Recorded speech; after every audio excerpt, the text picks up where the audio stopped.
사천성 성도 근교에 위치한 사천연가의 저택은 평소라면 은은한 목련 향기가 감도는 고즈넉한 명문가의 위용을 자랑했을 것이다.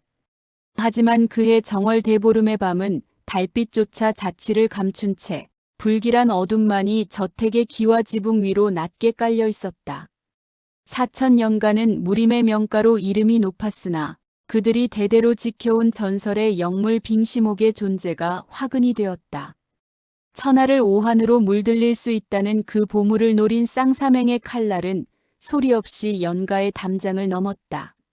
사육의 시작은 짧고도 강렬했다. 고요한 밤의 공기를 찢고 들려온 비명소리는 연가의 가주 연무극의 심장을 얼어붙게 만들었다. 칠흑 같은 어둠 속에서 나타난 검은 옷의 살수들은 인간이라기보다 그림자에 가까웠다. 그들이 휘두르는 검 끝에서는 붉은 선혈이 분수처럼 솟구쳤고 비단 옷을 입은 시종들과 무사들은 미처 검을 뽑기도 전에 차가운 바닥에 쓰러져 갔다. 연무극은 자신의 서재에서 튀어나오며 장검을 뽑아들었으나 이미 저택은 사방에서 치솟는 불길에 휩싸인 상태였다. 휘야, 연휘야, 어디 있느냐? 연무극의 절규가 불타는 대들보가 무너지는 굉음 속에 묻혔다. 15살의 어린 딸 연희는 안채 구석의 병풍 뒤에 숨어 부들부들 떨고 있었다. 틈새로 보이는 광경은 지옥 그 자체였다. 그녀가 가장 따랐던 큰오빠는 3명의 살수들에게 둘러싸여 가슴이 관통당한 채 처참하게 쓰러졌고 다정했던 유모는 그녀를 지키려다 목숨을 잃었다. 어린 소녀의 눈앞에서 펼쳐진 참상은 그녀의 영혼을 조각조각 부수어 놓았다. 불길은 갈수록 거세져 연가의 자부심이었던 백목련 나무들을 집어삼켰다. 화마는 마치 굶주린 짐승처럼 으르렁거리며 안채로 밀려들었고 매캐한 연기가 연휘의 숨통을 조여왔다. 그때 피칠갑이 된 연무극이 안채의 문을 부수고 들어왔다. 그의 가슴팍에는 이미 깊은 검상이 나 있었고 오른팔은 힘없이 늘어져 있었다. 휘야, 이리 오너라. 어서. 아버지의 떨리는 목소리에 연희는 참았던 눈물을 터뜨리며 그의 품으로 뛰어들었다. 연무극은 남은 한 팔로 딸을 꽉 끌어안았다. 그의 가슴에서 느껴지는 뜨거운 핏기가 연희의 옷을 적셨다. 연무극은 서재 뒤편으로 연결된 비밀 통로를 향해 달렸다. 그것은 가문의 비극이 닥쳤을 때를 대비해 가주만이 알고 있던 최후의 탈출구였다. 뒤에서는 쌍사맹 무사들의 거친 발소리와 비웃음 섞인 목소리가 점점 가까워지고 있었다. 비밀 통로의 끝은 금강의 상류와 연결된 가파른 절벽이었다. 절벽 아래로는 굽이치는 검은 강물이 거대한 입을 벌린 채 그들을 기다리고 있었다. 연무극은 벼랑 끝에 서서 뒤를 돌아보았다. 이미 살수들이 통로의 입구까지 당도해 있었다. 그들의 눈빛은 사리로 번뜩였고 피가 뚝뚝 떨어지는 검날이 달빛을 받아 섬뜩하게 빛났다. 연무극은 딸의 손을 꽉 잡으며 그녀의 손바닥에 낡은 옥비녀 하나를 쥐어주었다. 정혼자 백운이 그녀의 성인식 때 주기로 약속했던 소중한 증표였다. 휘야, 살아야 한다. 어떤 일이 있어도 살아남아 가문이 원수를 갚아야 한다. 알겠느냐? 아버지, 같이 가요. 제발 저를 두고 가지 마세요.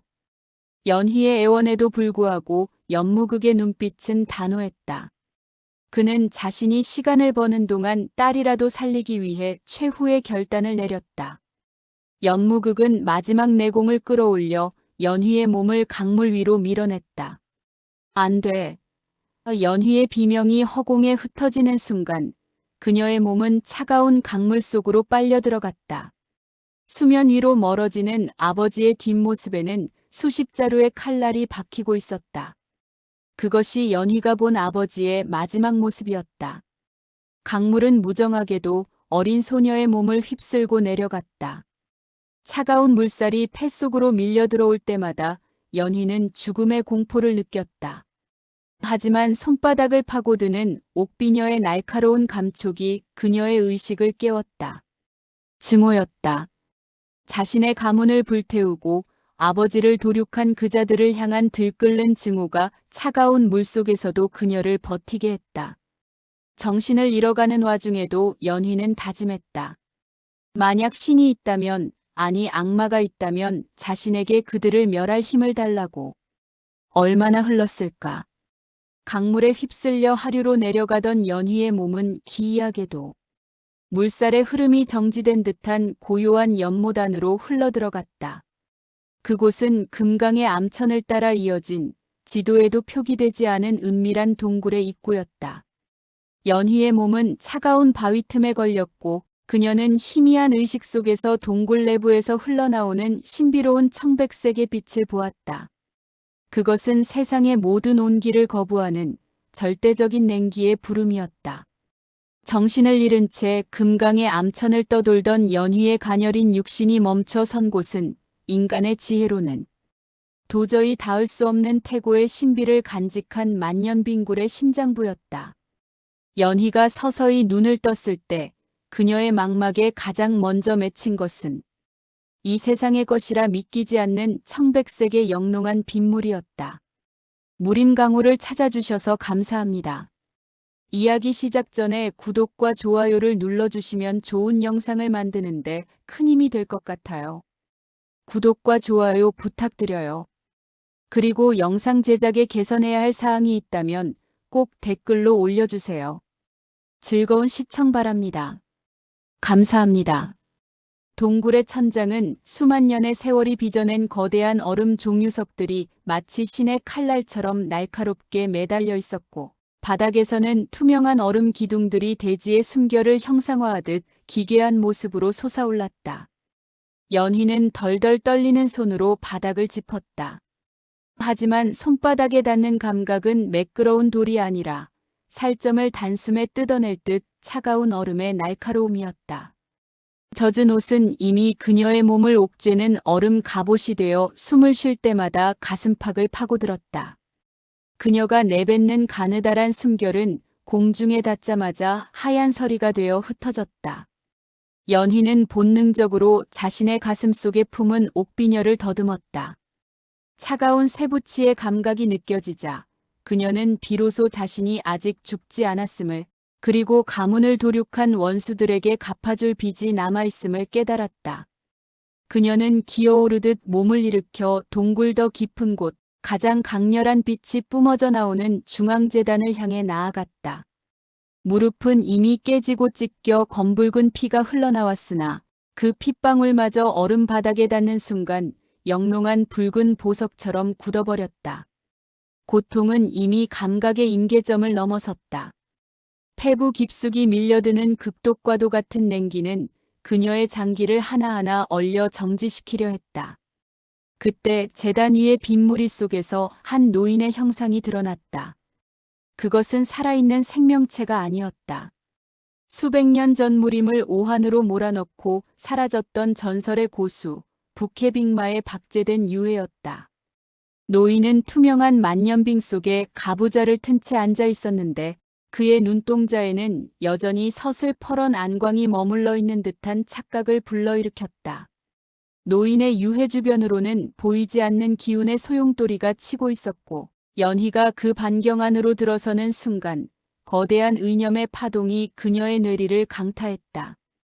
나약한 것. 죽음의 문턱에서 기어온 주제에 감히 이 극음의 성질을 더럽히려 하느냐. 환청이 아니었다. 그것은 북해빅마가 자신의 유해에 남겨둔 마지막 사념체였다. 연희는 머리가 깨질 듯한 통증 속에서도 재단을 부여잡으며 소리쳤다. 아니 소리를 치려 했으나 얼어붙은 목구멍에서는 오직 비릿한 쇳소리만이 새어나왔다. 그녀는 마음속으로 울부짖었다. 죽여달라고 아니면 힘을 달라고. 복수를 위해서라면 이 영혼조차 얼음 속에 던져버리겠노라고. 연희의 처절한 의지는 빙굴 전체를 진동시켰다. 노인의 유해 앞에 놓인 낡은 비단 주머니가 스스로 풀리며 그 안에서 신비로운 청빛을 발하는 비급 한 권이 허공으로 떠올랐다. 그것이 바로 세상의 모든 열기를 거부하고 극순도의 냉기만을 취하여 절대의 무력을 선사한다는 빙혼신법의 진본이었다. 비급의 첫 장이 넘겨질 때마다 연희의 머릿속에는 수만 명의 무인이 평생을 바쳐도 깨닫지 못할 난해한 구결들이 강제로 각인되기 시작했다. 심장을 얼려라. 폐부를 비워라. 너의 혈액이 흐르기를 멈추고 얼음 결정이 되어 흐를 때 비로소 너는 인간의 굴레를 벗으리라. 비급의 가르침은 자비가 없었다. 연희는 본능적으로 제단 아래 자리를 잡고 앉아 첫 번째 기혈을 열기 시작했다. 그러자 동굴 안의 모든 냉기가 미친 듯이 그녀의 단전으로 빨려 들어오기 시작했다. 그것은 마치 수천 개의 바늘이 온몸의 구멍을 통해 들어와 뼈마디를 긁어내고 신경을 토막내는 듯한 지옥의 고통이었다. 연희의 창백했던 피부 위로 하얀 서리가 돋아났고 밤하늘처럼 검었던 머리카락은 뿌리부터 빛을 잃으며 투명한 은백색으로 탈색되기 시작했다. 이것은 단순한 무공수련이 아니었다. 나약한 연희라는 소녀를 지우고 오직 복수를 위해 존재하는 차가운 괴물로 재탄생하는 탈퇴왕골의 과정이었다. 그녀의 체내에 남아있던 마지막 인간의 온기가 단전의 냉기에 밀려나며 입 밖으로 하얀 김이 되어 빠져나갔다. 심장 박동은 기형적으로 느려졌고 혈관 속을 흐르던 피는 점차 푸른빛을 띠며 응축되었다. 연희는 이제 자신을 둘러싼 세상을 지우기로 했다. 따뜻했던 사천의 봄날도, 목련 꽃향기도, 자신을 향해 웃어주던 정혼자의 다정한 눈빛도 모두 기억에 접현 얼음 감옥에 가두어 버렸다. 온기는 곧 나약함이었고 나약함은 원수들의 웃음소리가 될 뿐이었다. 그녀는 스스로 자신의 가슴 속에 남아있던 마지막 연민의 씨앗을 냉기로 짓밟았다. 수련의 첫 단계가 완성되어 가자 연희의 전신에서는 기이한 청광이 뿜어져 나왔다. 그녀의 주변으로 지름수장에 달하는 거대한 얼음 고치가 형성되었다. 그 안에서 연희는 죽음과도 같은 긴 잠에 빠져들었다. 하지만 그것은 영원한 안식이 아니었다. 훗날 중원무림을 오한으로 떨게 만들 빅마의 후계자, 청월의 각성을 위한 인고의 시간이었다. 10년이라는 긴 세월 동안 연희의 육신은 이 고치 안에서 서서히, 그러나 확실하게 인간의 영역을 벗어나 비정한 겨울의 화신으로 빚어지고 있었다. 어느덧 연희의 마지막 의식조차 얼어붙어 정지했을 때 빙굴박 세상은 여전히 연가의 멸문을 비웃으며 흘러가고 있었다. 쌍사맹의 무도한 권세가 하늘을 찌르고 사람들의 기억 속에서 4000년가의 이름이 잊혀갈 무렵 만년빙굴의 깊은 심연에서는 누구도 예상치 못한 거대한 빙하가 서서히 움직이기 시작했다. 그것은 훗날 모든 것을 얼려버릴 비극의 전주곡이었다. 만년빙굴의 깊은 심연 속에서 시간은 흐름을 멈춘 듯했다. 동굴 밖의 세상이 10번의 봄을 맞이하고 10번의 낙엽을 떨구며 10번의 혹독한 겨울을 지나는 동안 연희의 육신은 거대한 청백색 얼음 고치 속에서 정지해 있었다. 인간의 상식으로는 이미 생명이 다했어야 할 세월이었으나 그녀는 죽은 것이 아니었다. 그것은 낡은 허물을 벗고 새로운 존재로 거듭나기 위한 기나긴 인고의 시간이었으며 세상에서 가장 차가운 복수의 칼날을 벼리는 재련의 과정이었다. 석이 어린 얼음 고치 안에서 연희의 의식은 수만 번의 죽음과 삶을 넘나들었다. 빙혼신법의 마지막 단계인 빙천극 위에 도달하기 위해 그녀는 자신의 내면 가장 깊숙한 곳에 남아있던 인간의 온기를 남김없이 끌어모아 얼려버려야 했다. 꿈속에서 그녀는 끊임없이 불타는 연가의 저택으로 돌아갔다. 아버지는 피를 흘리며 쓰러져 있었고 살수들의 검날은 여전히 번뜩이고 있었다. 예전의 연희였다면 그 환영 앞에서 오열하며 무너졌겠지만 10년의 세월을 견뎌낸 그녀는 달랐다. 그녀는 이제 그 불길을 슬픔이 아닌 자신의 빈공을 더욱 단단하게 만드는 차가운 냉기로 치환할 줄 알게 되었다. 마침내 약속된 10년의 세월이 흐른 어느 날 동굴 전체가 공명하기 시작했다. 재단 위에 가부좌를 튼 채 박제되었던 북해빅마의 유해에서 마지막 남은 안광이 전멸하더니 그 기운이 연휘를 감싸고 있던 얼음고치로 모두 흡수되었다. 그 순간 고요했던 빙굴의 대기가 기괴한 비명을 지르며 요동쳤다. 쩍 하는 날카로운 균열 소리가 정적을 깨뜨렸고 거대했던 얼음고치의 표면으로 수만 개의 실금이 거미줄처럼 번져나갔다. 쿠구구궁. 폭발적인 내경의 진동과 함께 얼음고치가 수만 개의 영롱한 파편이 되어 사방으로 비산했다. 그 파편들이 동굴벽에 부딪혀 보석처럼 흩날리는 가운데 고치 안에서 한 여인이 천천히 몸을 일으켰다. 그녀는 더 이상 10년 전 강물에 휩쓸려 오던 가냘픈 소녀 연희가 아니었다. 키는 훌쩍 자라 성숙한 여인의 풍모를 갖추었으나 그 전신에서 뿜어져 나오는 기세는 마치 만년설산 그 자체와 같아 범접할 수 없는 위압감을 풍겼다. 가장 눈에 띄는 변화는 그녀의 용모였다. 밤하늘의 어둠을 닮았던 검은 머리카락은 이제 발꿈치까지 내려오는 신비로운 은백색으로 변해 있었고 그 머리카락 한 올 한 올마다 서늘한 냉기가 서려 있었다. 맑았던 눈동자는 이제 깊은 심해의 얼음처럼 시리도록 푸른 안광을 내뿜고 있었으며 투명할 정도로 창백한 피부는 인간의 살결이라기보다 정교하게 깎아놓은 만년옥에 가까웠다. 그녀가 숨을 한 번 내쉴 때마다 주변의 대기가 순식간에 동결되어 하얀 눈꽃이 되어 떨어졌다. 그녀는 천천히 고개를 돌려 자신에게 힘을 물려준 북해빅마의 유해를 바라보았다. 이제 북해빅마의 육신은 모든 임무를 마친 듯 먼지가 되어 바스라지고 있었다. 그가 사라진 자리에는 오직 한 자루의 검만이 남겨져 있었다. 투명한 얼음을 정교하게 벼려 만든 듯한 검, 북해의 보검이라 불리는 빙정신검이었다. 여인은 무심한 표정으로 손을 뻗어 검자루를 쥐었다. 검에 닿는 순간 그녀의 체내에 흐르는 빙온의 내력과 검의 기운이 하나로 공명하며 푸른 뇌전 같은 빛을 발했다. 4000년가의 연희는 10년 전 그날 밤 불타는 저택과 차가운 강물 속에서 이미 죽었다.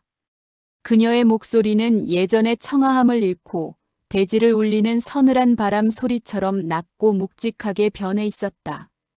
그녀는 스스로 자신의 이름을 버렸다. 이제 그녀는 오직 복수를 위해 강림한 차가운 달 그림자, 청월이라는 이름의 귀신으로 살아가기로 맹세했다.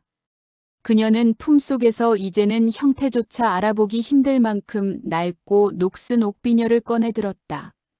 정혼자 백운이 주었던 그녀의 가슴 속에 유일하게 남아있던 온기의 잔재였다.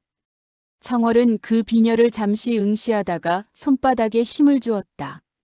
콰득 소리와 함께 단단한 오기 가루가 되어 눈보라 속으로 사라졌다. 미련도 동정도 사랑도 이제 그녀에게는 존재하지 않는 단어였다. 오직 원수들의 목을 쳐 가문의 원한을 씻어내는 것만이 그녀가 숨을 쉬는 유일한 이유였다. 청월은 빙정신검을 허리춤에 차고 동굴 밖을 향해 발걸음을 옮겼다. 동굴 밖으로 나가는 길은 수천 톤의 거대한 빙벽으로 막혀 있었으나 청월은 당황하지 않았다. 그녀가 가볍게 손을 뻗어 빙벽에 갖다 대자 만년의 세월 동안 굳건했던 얼음벽이 마치 겁에 질린 듯 스스로 갈라지며 길을 내어주었다.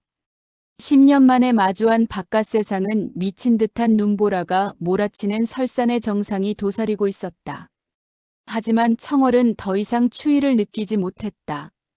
오히려 살을 애듯 불어오는 칼바람이 자신의 뜨거운 복수심을 식혀주는 따스한 손길처럼 느껴질 뿐이었다.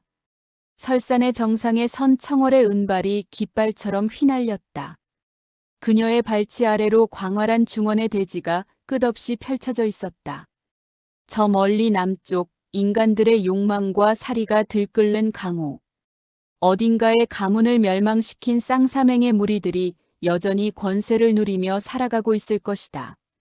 청월은 서늘한 청안으로 대지를 굽어보며 나직이 읊조렸다. 기다려라. 너희가 태운 나의 봄을 내가 가장 비정한 겨울로 되돌려주마. 너희의 피로 이 중원을 얼리고 너희의 비명으로 나의 곡소리를 대신하리라. 청월은 거침없이 절벽 아래로 몸을 날렸다. 신법은 우아했으나 그 기세는 천하를 얼려버릴 듯 위압적이었다. 그녀가 허공을 가를 때마다 은색의 잔상이 눈보라와 섞여 신비로운 궤적을 그렸다. 산맥의 맹수들은 본능적인 공포에 질려 동굴 깊숙이 몸을 숨겼고 불어오던 바람마저 그녀의 기세에 눌려 방향을 바꾸었다. 중원무림은 아직 알지 못했다. 10년 전 사라진 소녀가 전설의 빈공을 완성하고 복수의 화신이 되어 돌아오고 있다는 사실을. 이제 피해 축제가 시작될 참이었다. 그녀의 발걸음은 거침없이 성도를 향했다. 가문이 불타던 그날의 기억을 이정표 삼아 그녀는 한 걸음씩 복수의 사선으로 걸어 들어갔다. 그 길 끝에는 원수들의 목이 기다리고 있을 것이며 그녀는 단 한 명의 예외도 없이 그들을 영원한 얼음 속에 가두어 고통의 나락으로 떨어뜨릴 것이다. 중원 저녁에 소리 없는 눈보라가 치기 시작했다. 그것은 청월이 내딛는 첫걸음이 몰고 올 피바람의 예고편이었다. 4000년가의 복수극, 그 잔혹하고도 아름다운 서막이 이제 막 올랐다. 만년설산의 정상에서 시작된 청월의 발걸음은 지상으로 향하는 고고한 학의 비상과도 같았다. 그녀가 한 걸음을 내디딜 때마다 설산의 험준한 바위들은 순식간에 하얀 서리로 덮였고 불어오던 칼바람마저 그녀의 기세에 눌려 길을 내어주었다. 10년이라는 세월 동안 인간의 온기를 잊고 살아온 그녀에게 세상으로 향하는 길은 낯설면서도 익숙한 감각의 연속이었다. 그녀의 등 뒤로 휘날리는 은백색 머리카락은 마치 차가운 은하수가 대지로 쏟아지는 듯한 착각을 불러일으켰으며 허리춤에 차인 빙정신 검은 주인의 살기를 감지한 듯 주기적으로 푸른 안광을 내뿜으며 전율했다. 설산의 하단부에 위치한 작은 마을 서창의 입구에 도달했을 때 해는 이미 서산으로 기울어 핏빛 노을을 뿌리고 있었다. 마을 사람들은 평소처럼 하루의 일과를 마무리하며 집으로 향하고 있었으나 갑자기 대기를 엄습한 기이한 한기에 가던 길을 멈추었다. 한여름의 초입임에도 불구하고 사람들의 입가에서는 하얀 김이 서리기 시작했고 길가의 핀 들꽃들은 순식간에 생기를 잃으며 얼어붙어 바스라졌다. 사람들의 시선이 마을 어귀로 쏠렸다. 그곳에는 은발을 휘날리며 걸어오는 한 여인이 있었다. 청월의 존재감은 마을 사람들에게 경외감을 넘어선 본능적인 공포를 선사했다. 그녀가 지나가는 자리마다 바닥의 습기가 얼어붙어 하얀 눈길이 만들어졌고 그녀의 시선이 닿는 곳마다 사람들은 온몸이 굳어버리는 듯한 압박감을 느꼈다. 그녀는 누구와도 눈을 맞추지 않았고 누구에게도 말을 걸지 않았다. 그녀에게 이들은 단지 배경에 불과한 풍경이었으며 그녀의 목적지는 이곳이 아닌 가문의 피가 스며있는 사천의 중심 성도였다. 청월은 서창의 장터를 가로질러 성도로 향하는 관로에 들어섰다. 10년 전 아버지가 자신을 강물로 밀어넣으며 지키고자 했던 그 생명은 이제 천하를 오한으로 물들릴 비정한 무력으로 거듭나 있었다. 관로를 따라 걷는 동안 청월은 강호의 소문들을 바람결에 들었다. 4000년가가 멸문한 뒤 성도의 권력은 쌍사맹이라는 잔혹한 무리들에게 완전히 장악되어 있었다. 그들은 연가의 저택을 자신들의 분타로 개조하고 성도의 상권을 쥐어짜며 백성들의 고혈을 빨고 있다는 소식이었다. 성도의 성문 앞에 도달했을 때 청월은 잠시 발걸음을 멈추고 거대한 성벽을 올려다보았다. 10년 전 보았던 성문은 명문가의 자부심이 깃든 당당한 모습이었으나 지금의 성문은 쌍사맹을 상징하는 두 마리의 뱀 문양이 새겨진 깃발이 기괴하게 펄럭이는 탐욕의 소굴로 변해 있었다.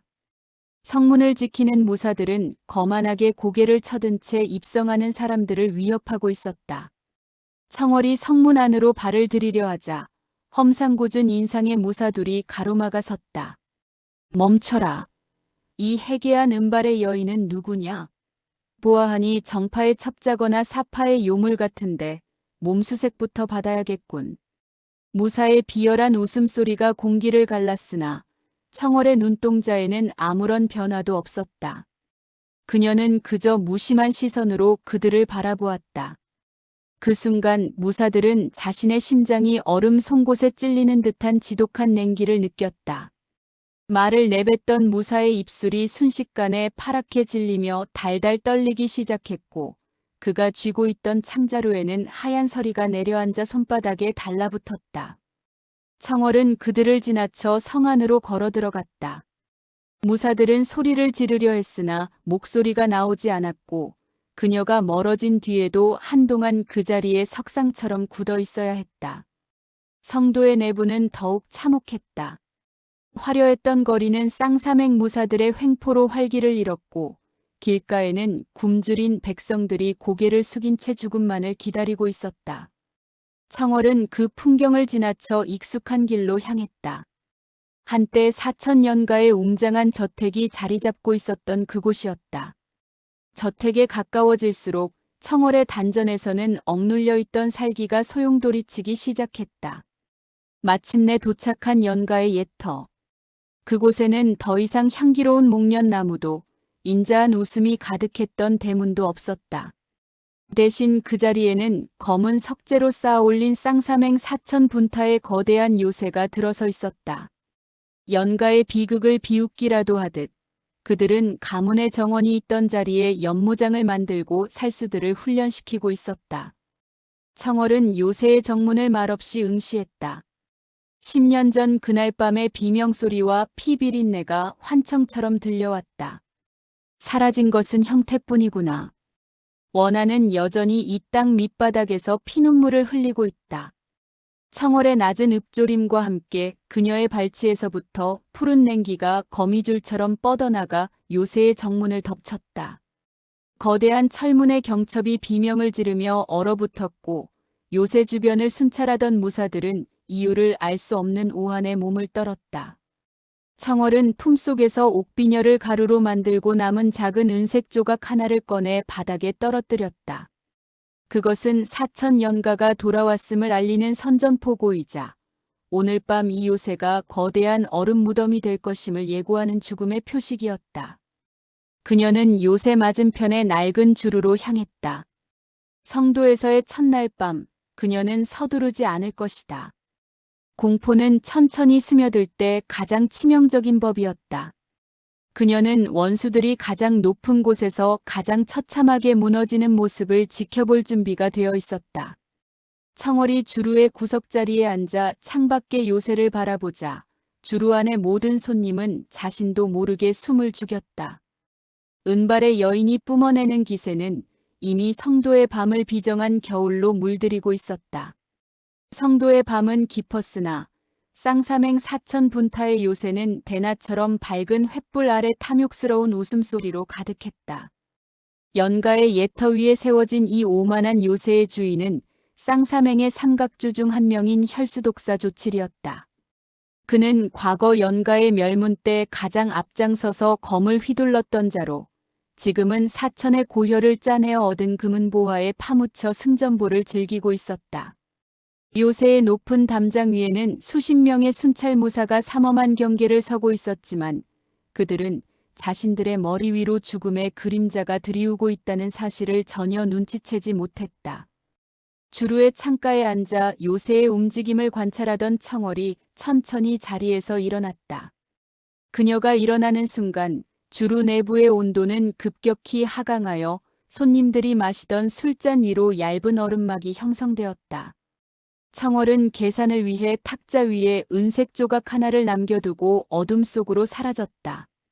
그녀의 신법은 바람조차 흔들지 않을 만큼 고요했고 은발의 잔상은 달빛에 녹아들어 마치 유령의 움직임처럼 기괴했다. 청월이 요새의 외벽에 다다르자 그녀의 발치에서 시작된 냉기가 성벽을 타고 위로 솟구쳤다.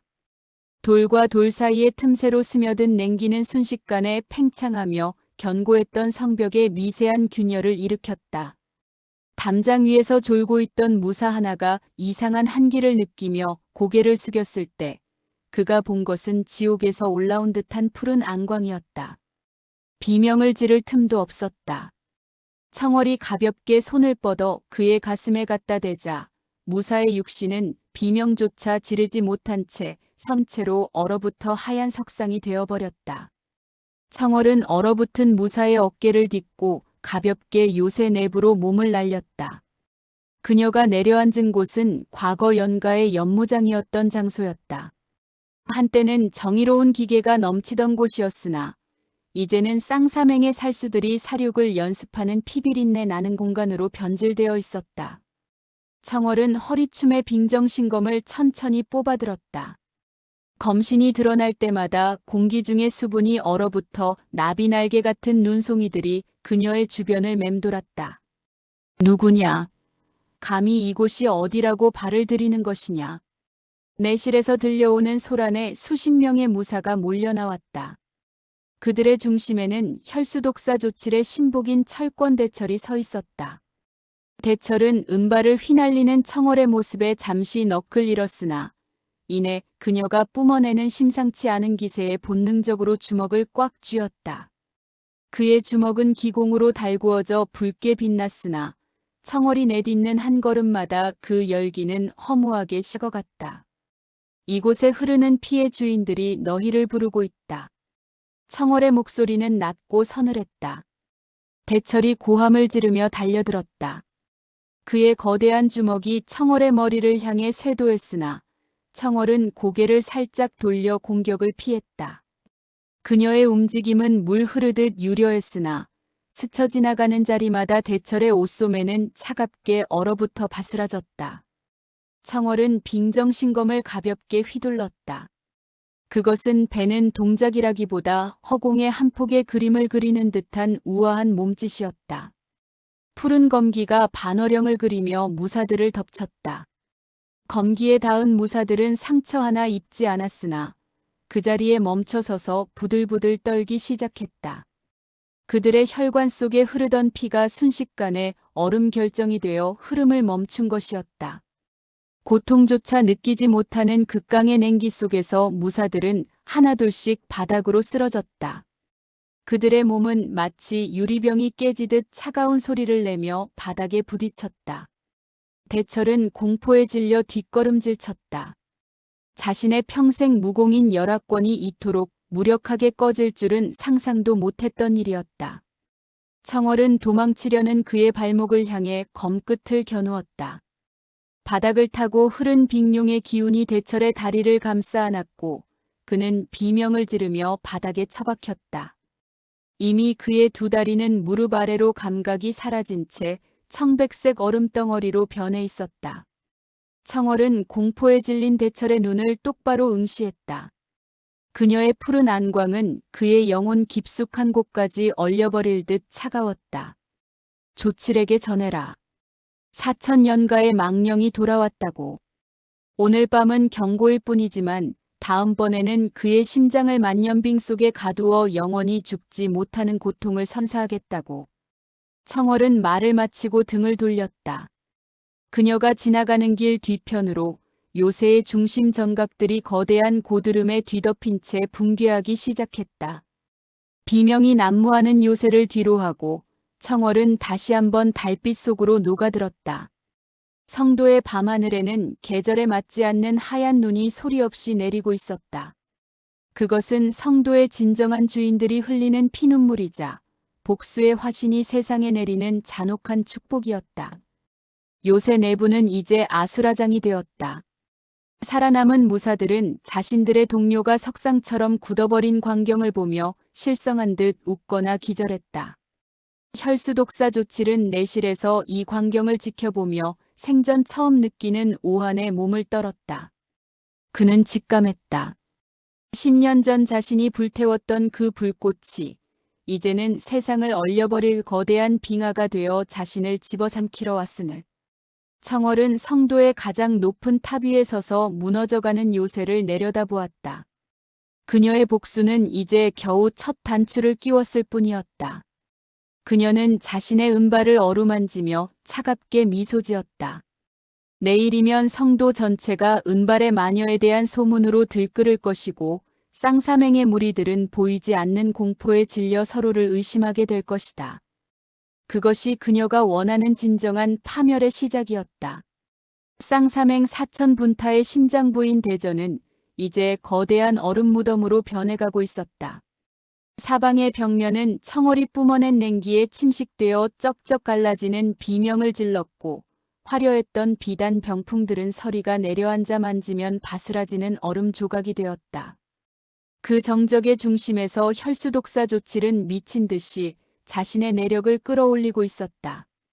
그의 양손은 죽은 자들의 선혈을 머금은 듯 검붉은 빛으로 타올랐고, 그가 디디고 선 바닥은 도끼가 섞인 열기에 녹아내려 검은 연기를 내뿜었다. 내년이 살아있었단 말이냐?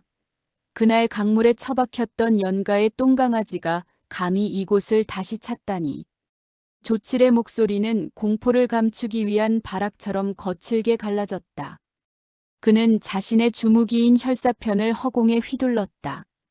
뱀의 척추뼈로 만든 듯 기괴한 형상의 채찍이 허공을 가르자 공기 중에는 지독한 비린내와 함께 붉은 안개가 퍼져나갔다. 그것은 닿기만 해도 살점이 녹아내리는 극독의 기운이었다. 하지만 청월은 동요하지 않았다. 그녀의 은발은 대전 안을 휘도는 냉기를 따라 우아하게 춤추고 있었고, 푸른 안광은 오직 조칠의 심장만을 겨누고 있었다. 조칠이 먼저 움직였다. 그는 신형을 날려 청월의 머리 위로 혈사편을 내리쳤다. 수십 가닥으로 갈라진 채찍 끝이 동리를 드러낸 뱀처럼 청월의 전신을 덮쳤다. 쾅! 굉음과 함께 바닥이 박살났으나 그곳에 청월은 없었다. 그녀는 이미 눈을 깜빡이는 찰나보다 빠른 신법으로 조칠의 뒤편에 서 있었다.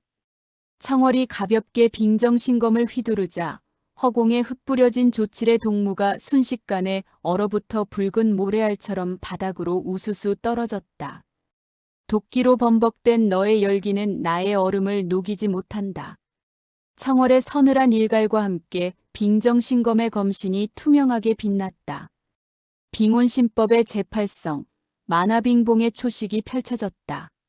청월의 발밑에서부터 수천 장의 얼음 꽃잎이 피어나 대전 바닥을 덮었고, 그 꽃잎들은 각기 날카로운 검기가 되어 조칠을 향해 쇄도했다. 조칠은 경악하며 혈사편을 휘둘러 방어막을 형성했다. 챙, 챙, 챙. 금속과 얼음이 부딪히는 날카로운 소음이 대전을 가득 메웠다. 조칠의 독공은 강렬했으나 청월의 냉기는 그 도끼마저 동결시켜 무력화하는 절대적인 상극의 힘이었다. 조칠은 다급히 품속에서 비장의 암기인 혈사침을 꺼내 던졌다. 보이지 않을 만큼 미세한 침들이 청월의 급소를 향해 날아갔다. 하지만 청월은 검을 휘두르지도 않았다. 그녀가 가볍게 의념을 집중하자 그녀를 둘러싼 대기가 단단한 얼음벽으로 변해 암기들을 그대로 튕겨냈다. 이제 조칠의 눈에는 명확한 죽음의 공포가 서리기 시작했다. 그는 자신의 평생 무공이 이토록 무력하게 짓밟힐 줄은 꿈에도 몰랐다. 10년 전 자신이 비웃으며 베어넘겼던 연가의 무사들과 지금 눈앞의 여인은 전혀 다른 차원의 존재였다. 살려다오. 나도 시켜서 한 일이다. 쌍사맹의 맹주가 시킨 것이란 말이다. 비겁한 변명이 청월의 귓가를 스쳤으나 그녀의 마음은 이미 만년빙보다 더 단단하게 얼어붙어 있었다. 그녀는 대답 대신 빙정신검을 바닥에 꽂았다. 순간 대전 전체의 대기가 순식하게 응축되며 조칠의 발목을 붙잡았다. 조칠은 도망치려 발버둥 쳤으나 그의 장화는 이미 바닥과 하나가 되어 얼어붙어 있었다. 냉기는 무정하게도 그의 종아리를 타고 허벅지로 다시 허리로 기어올랐다. 조칠의 검붉은 기공은 차가운 냉기 앞에 촛불처럼 흔들리다 결국 꺼져버렸다. 청월은 천천히 조칠의 앞으로 다가갔다. 공포에 질려 눈물과 콧물을 쏟아내는 조칠의 얼굴 위로 청월의 차가운 그림자가 드리워졌다. 너의 피는 너무 더럽구나. 그 피가 멈출 때 비로소 이 땅의 원혼들이 잠들 것이다. 청월은 빙정신검의 끝을 조칠의 가슴팍에 갖다 대었다. 검끝에서 뿜어져 나온 극순도의 냉기가 조칠의 혈관을 타고 심장으로 파고들었다. 조칠은 비명을 지르려 했으나 이미 기도가 얼어붙어 꺽꺽거리는 소리밖에 내지 못했다. 그의 전신은 서서히 청백색의 투명한 얼음으로 뒤덮이기 시작했다. 근육이 얼어 터지고 뼈마디에 서리가 파고드는 극심한 고통 속에서 그는 죽고 싶어도 죽지 못하는 생지옥을 경험했다. 빙혼신법의 정수인 동결의 형벌이었다. 마침내 조칠은 비명을 지르는 표정 그대로 굳어버린 거대한 얼음 석상이 되었다. 청월은 그를 산산조각 내지 않았다. 그가 저지른 죄의 대가로 영원히 녹지 않는 빙굴의 감옥에 갇힌 채 이곳 사천분타의 몰락을 지켜보게 하기 위함이었다. 청월이 검을 거두고 요새 밖으로 걸어 나오자 등 뒤에서 거대한 굉음이 들려왔다. 냉기에 견디지 못한 요새의 주벽들이 도미노처럼 무너지며 쌍사맹의 상징이었던 검은 건물들을 집어삼켰다. 성도의 백성들은 무너지는 요새와 그 위로 휘날리는 은백색의 잔상을 목격했다. 10년 동안 성도를 짓눌렀던 무거운 공기가 한순간에 걷히고 대신 그 자리에 서늘하고도 맑은 바람이 불어왔다. 사람들은 직감했다. 진정한 사천의 주인이 돌아왔음을. 요새의 잔해 위로 소리 없이 내리는 눈꽃은 마치 가문을 잃고 떠돌던 연가의 혼령들을 위로하는 진홍곡과 같았다. 청월은 성도의 가장 높은 누각에 서서 무너진 요새의 털을 내려다보았다. 이제 첫 번째 원수를 갚았다. 하지만 그녀의 복수 명단에는 여전히 수많은 이름이 남아 있었다. 쌍사맹의 본타 그리고 이 모든 비극을 사주한 맹주까지. 그녀의 길은 아직 멀고도 험했다. 청월은 은발을 갈무리하며 다시 어둠 속으로 몸을 숨겼다. 그녀가 떠난 자리에는 오직 차가운 서리와 함께 성도의 전설로 남을 은발의 빅녀에 대한 소문만이 무성하게 피어오르고 있었다.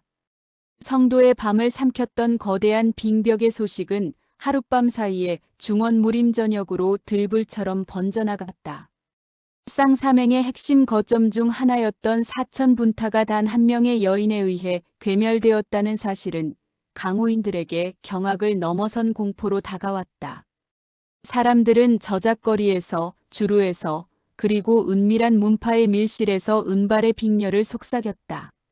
10년 전 멸문당한 사천연가의 망령이 돌아왔다는 소문은 평화롭던 무림의 수면 아래 도사리고 있던 탐욕과 두려움을 동시에 일깨웠다. 낙양에 위치한 쌍사맹의 총본타, 거대한 뱀의 형상을 띤 흑성 요새의 대전에는 무거운 침묵이 흐르고 있었다. 상석에 앉아있던 맹주 천동마황 사마열의 눈동자는 분노로 이글거리고 있었다. 그의 발치에는 사천분타에서 살아남아 도망쳐온 무사들이 온몸을 벌벌 떨며 엎드려 있었다. 그들은 사마혈의 살기에 눌려 제대로 숨조차 쉬지 못했고 그들이 증언하는 얼어붙은 조칠의 석상 이야기는 대전 안의 무사들을 오한에 떨게 했다. 4천년가의 핏줄이 살아있었다고? 그것도 북해에 실전된 마공을 익히고 돌아왔단 말이냐? 사마혈이 의자 팔걸이를 내리치자 단단한 흑석이 가루가 되어 흩날렸다. 그는 10년 전 자신의 손으로 직접 연무극의 심장을 꿰뚫었던 날을 기억했다. 분명히 후환을 없애기 위해 어린 딸까지 강물에 던져 넣었건만 그 아이가 죽음의 문턱에서 돌아와 자신의 팔다리를 자르기 시작한 것이다. 사마혈은 즉시 무림전역에 혈살령을 선포했다. 은발을 한 여인의 목을 가져오는 자에게는 황금만냥과 쌍사맹의 장로 자리를 약속한다는 파격적인 조건이었다. 중원의 살수들과 야심가들이 움직이기 시작한 것은 당연한 수순이었다. 같은 시각 청월은 성도를 벗어나 북쪽으로 향하는 험준한 유곡관의 숲길을 걷고 있었다. 그녀의 발걸음은 여전히 고요했으나 그녀가 지나간 자리의 풀잎들은 하얗게 질려 고개를 숙였다. 청월은 자신을 향해 좁혀오는 강호의 그물을 이미 느끼고 있었다. 하지만 그녀의 눈동자에는 일말의 두려움도 없었다. 오히려 더 많은 원수 무리가 제 발로 찾아와 준다면 자신의 검을 더 빨리 피로 물릴 수 있을 뿐이었다. 숲의 정적이 깨진 것은 한낮의 태양이 가장 뜨겁게 내리쬐던 순간이었다. 매미 소리가 갑자기 멈추고 숲의 짐승들이 비명을 지르며 흩어졌다. 청월은 걸음을 멈추고 주위를 살폈다. 나무 뒤와 숲을 속에서 검은 옷을 입은 살수 12명이 소리 없이 나타나 그녀를 포위했다. 그들은 쌍사맹의 직속 암살부대인 흑사대였다. 그들의 검날에는 푸르스름한 도끼가 발라져 있었고 그들이 뿜어내는 살기는 숲의 공기를 비릿하게 만들었다. 연가의 잔당이여, 내 목에 걸린 황금이 너무 무겁구나. 우리가 그 짐을 덜어주마. 흑사대의 대장이 비릿한 웃음을 지으며 명령을 내렸다. 12자루의 검이 동시에 청월의 급소를 향해 쇄도했다. 하지만 청월은 빙정신검을 뽑지도 않았다. 그녀가 가볍게 발을 구르자 그녀를 중심으로 반경 10장 이내의 대기가 순식간에 응축되며 폭발했다. 쾅! 소리와 함께 사방으로 뻗어나간 냉기 파동은 살수들의 검을 그대로 얼려버렸다. 도끼가 서린 강철검들이 유리 조각처럼 힘없이 바스러졌고 살수들은 자신의 손바닥이 얼음 바닥에 달라붙는 듯한 고통의 비명을 질렀다. 청월은 냉정하게 손을 뻗어 허공을 휘저었다. 빙사구속의 초식이었다. 공기 중의 수분이 수천 개의 얼음실이 되어 살수들의 사지를 올감했다. 움직이려 할수록 얼음실은 살점을 파고들어 혈관을 얼렸다. 그때였다. 숲속 깊은 곳에서 묵직한 검기 하나가 날아와 청월의 얼음실을 끊어냈다. 청월은 처음으로 미간을 살짝 찌푸리며 기운이 날아온 방향을 응시했다. 나무 위에서 한 사내가 가볍게 내려앉았다. 남루한 갈색 무복을 입고 거대한 철검을 등에 진 사내였다. 그의 눈빛은 흑사대의 살수들과 달리 맑았으나 그 안에는 깊은 우수와 함께 범상치 않은 기세가 숨어 있었다. 그는 쓰러진 살수들을 흘끗 보더니 청월을 향해 폭권을 취했다. 쌍사맹의 무리들이 여자 한 명을 두고 추태를 부리는 꼴이 보기 흉에 끼어들었소. 보아하니 낭자에게는 나의 도움이 필요 없어 보이지만 말이오. 사내의 등장에도 청월은 경계를 늦추지 않았다. 그녀의 손끝에서는 여전히 서슬 퍼런 냉기가 감돌고 있었다. 누구냐? 너 역시 내 목에 걸린 현상금을 노리는 자냐? 사내는 털털하게 웃으며 고개를 저었다. 그의 이름은 철검 한운이었다. 과거 쌍사맹에 의해 문파를 잃고 강호를 떠돌던 떠돌이 무사였다. 그는 성도에서 일어난 일을 들었고 4000년가의 생존자가 나타났다는 소식에 반가움과 호기심을 안고 이곳까지 달려온 것이었다. 현상금보다는 쌍사맹의 낯짝이 일그러지는 것을 보는 게 내 평생의 낙이라서 말이오. 낭자가 가려는 길에 피냄새가 너무 진해 보여 혹시라도 술친구 하나 필요할까 싶어 왔소. 청월은 한운의 눈을 가만히 응시했다. 거짓은 느껴지지 않았으나 10년의 세월 동안 얼어붙은 그녀의 마음은 타인을 쉽게 허락하지 않았다. 청월은 대답 대신 빙정신검의 자루를 꽉 쥐었다. 아직은 동료도 동정도 필요 없었다. 그녀에게 필요한 것은 오직 원수의 목뿐이었다. 하지만 한우는 그녀의 차가운 반응에도 아랑곳하지 않고 길가에 주저앉아 자신의 철검을 닦기 시작했다. 가시오. 나는 내 갈 길을 갈 테니. 다만 유곡관 너머에는 쌍사맹이 고용한 귀면 삼살이 기다리고 있을 거라는 정보는 주겠소. 그들은 인간의 고기를 씹어먹는 괴물들이니 조심하는 게 좋을 거요. 청월은 한운을 지나쳐 다시 묵묵히 길을 걷기 시작했다. 뒤를 돌아보지 않았으나 멀어지는 그녀의 등 뒤로 한운의 털털한 콧노래 소리가 들려왔다. 복수라는 외로운 길 위에 뜻밖의 이정표가 나타난 셈이었다.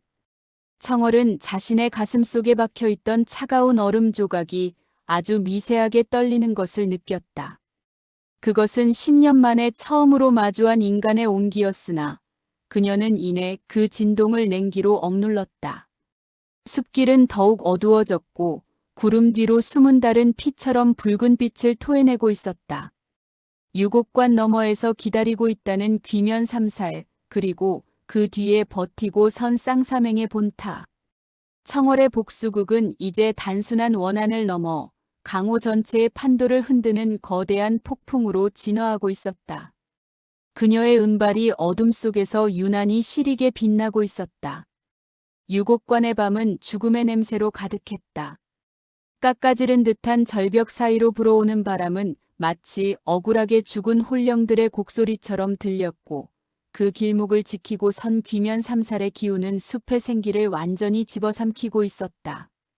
쌍사맹이 거액의 현상금을 걸고 고용한 이들은 인간의 도리를 저버린 지 오래된 괴물들이었다.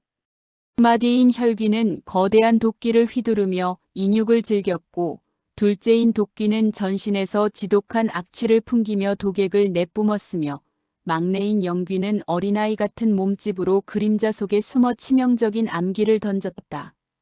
청월이 유곡관의 좁은 입구에 올라섰을 때 대기는 이미 끈적한 사리로 가득 차 있었다.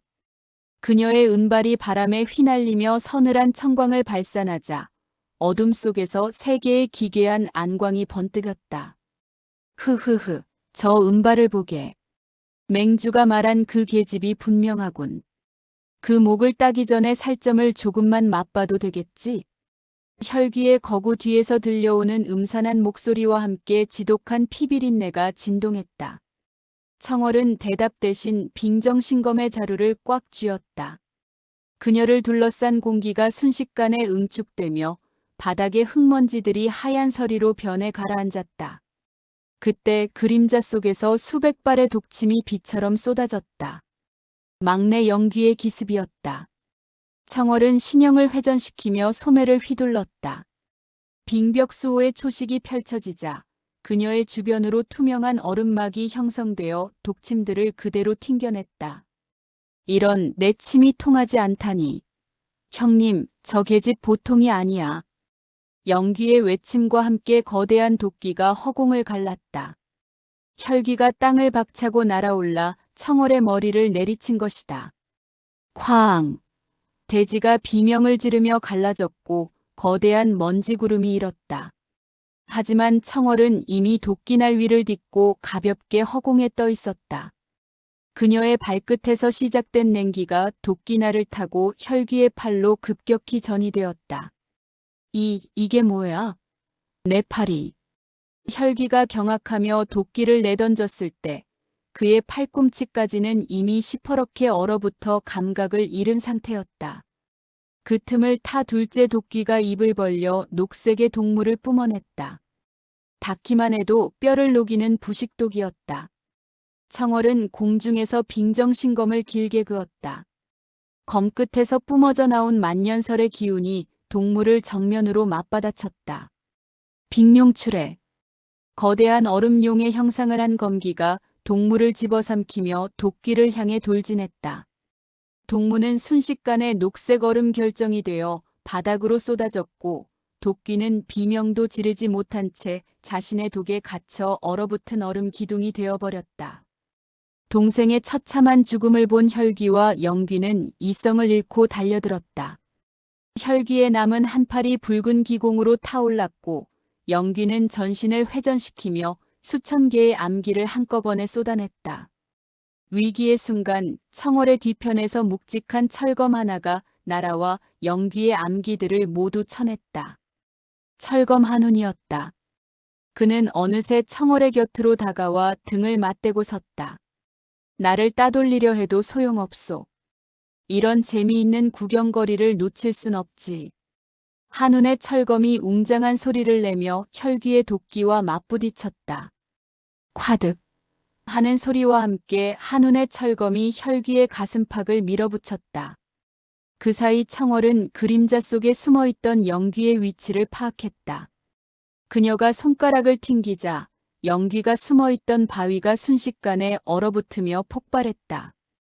비명을 지르며 튀어나온 영귀의 목을 향해 청월의 빙정신검이 소리 없이 날아갔다. 서늘한 푸른 선이 그어지고 영귀의 머리가 바닥으로 떨어졌다. 하지만 피는 한 방울도 흐르지 않았다. 단면은 이미 정교하게 얼어붙어 있었기 때문이었다. 마지막 남은 혈기는 광기에 젖어 한운의 철검을 손으로 움켜쥐었다. 자신의 손바닥이 얼어 터지는 고통도 잊은 채 그는 한운의 목을 물어뜯으려 달려들었다. 청월은 차가운 눈빛으로 그 광경을 지켜보다 검을 거두었다. 끝이다. 청월이 읊조리자 혈귀의 발바닥 아래에서 거대한 얼음 가시들이 솟구쳐 올라 그의 몸을 관통했다. 혈귀는 허공에 매달린 채 단 한 번의 단말마도 남기지 못하고 그대로 거대한 고드름의 일부가 되었다. 유곡관의 정적은 다시 찾아왔고 사방에는 3명의 살수가 남긴 기괴한 얼음 조각들만이 질비했다. 한우는 자신의 부러진 철검 끝을 바라보며 허탈한 웃음을 지었다. 낭자, 내 검이 낭자의 냉기 때문에 부러져 버렸소. 이거 보상을 좀 해줘야 하는 것 아니오? 청월은 피 묻지 않은 빙정신검을 칼집에 꽂으며 한운을 바라보았다. 그의 철검은 비록 부러졌으나 그가 보여준 기계만큼은 여전히 뜨거웠다.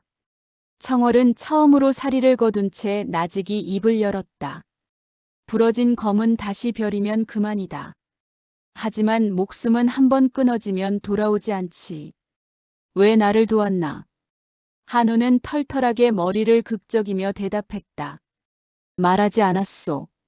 쌍사맹의 낯짝이 일그러지는 게 내 인생의 낙이라고. 그리고 혼자 가는 길보다는 둘이 가는 길이 덜 춥지 않겠소? 비록 낭자의 기운은 얼음처럼 차갑지만 말이오. 청월은 대답 대신 앞장서서 숲길을 걷기 시작했다. 거절하지 않는다는 것은 곧 동행을 허락한다는 뜻이었다. 한우는 부러진 철검을 챙겨 콧노래를 부르며 그녀의 뒤를 따랐다. 은백색 머리카락을 휘날리는 차가운 여인과 부러진 검을 든 허름한 무사. 어울리지 않는 두 사람의 동행이 시작된 유곡관 너머로 쌍사맹의 본타가 위치한 낙양의 하늘이 보이기 시작했다. 그곳에는 더 크고 잔혹한 운명이 그들을 기다리고 있었다. 유곡관의 피비린내를 뒤로하고 청월과 한운이 도착한 곳은 천년고도 낙양이었다.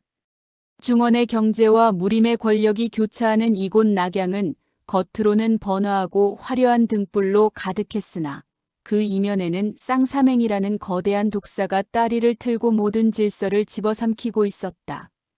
성문을 지나는 상인들의 얼굴에는 생기 대신 두려움이 서려 있었고 화려한 객잔마다 쌍사맹의 문양을 단 무사들이 거드름을 피우며 강호의 법도를 비웃고 있었다.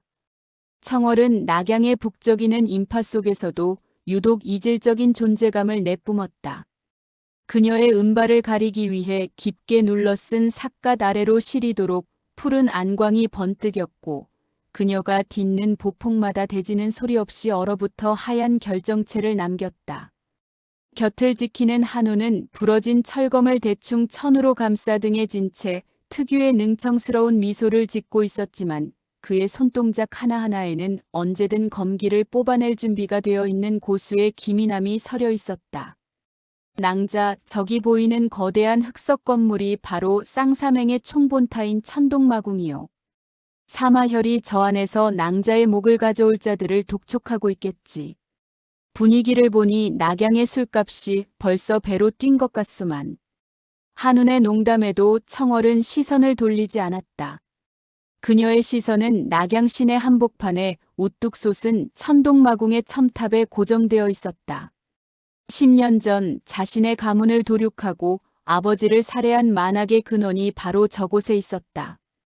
청월의 단전 속에서 빙온의 내력이 거칠게 소용돌이쳤다. 그녀 주변의 대기가 급격히 냉각되며 삿갓 끝에 고드름이 맺히기 시작했다. 그때 낙양의 중앙광장에서 쌍사맹의 무사들이 사람들을 강제로 몰아세우며 방을 붙이고 있었다. 방에는 청월의 몽타주와 함께 천하 살해령의 내용이 적혀 있었다. 그녀의 머리 하나에 걸린 황금의 액수는 웬만한 중소문파 하나를 사고도 남을 천문학적인 금액이었다. 탐욕에 눈먼 낭인들과 무례배들이 방을 보며 침을 삼키는 광경을 보며 청월은 나직하게 비웃음을 흘렸다. 나를 찾는 수고를 덜어주어야겠군. 청월은 삿갓을 벗어던졌다.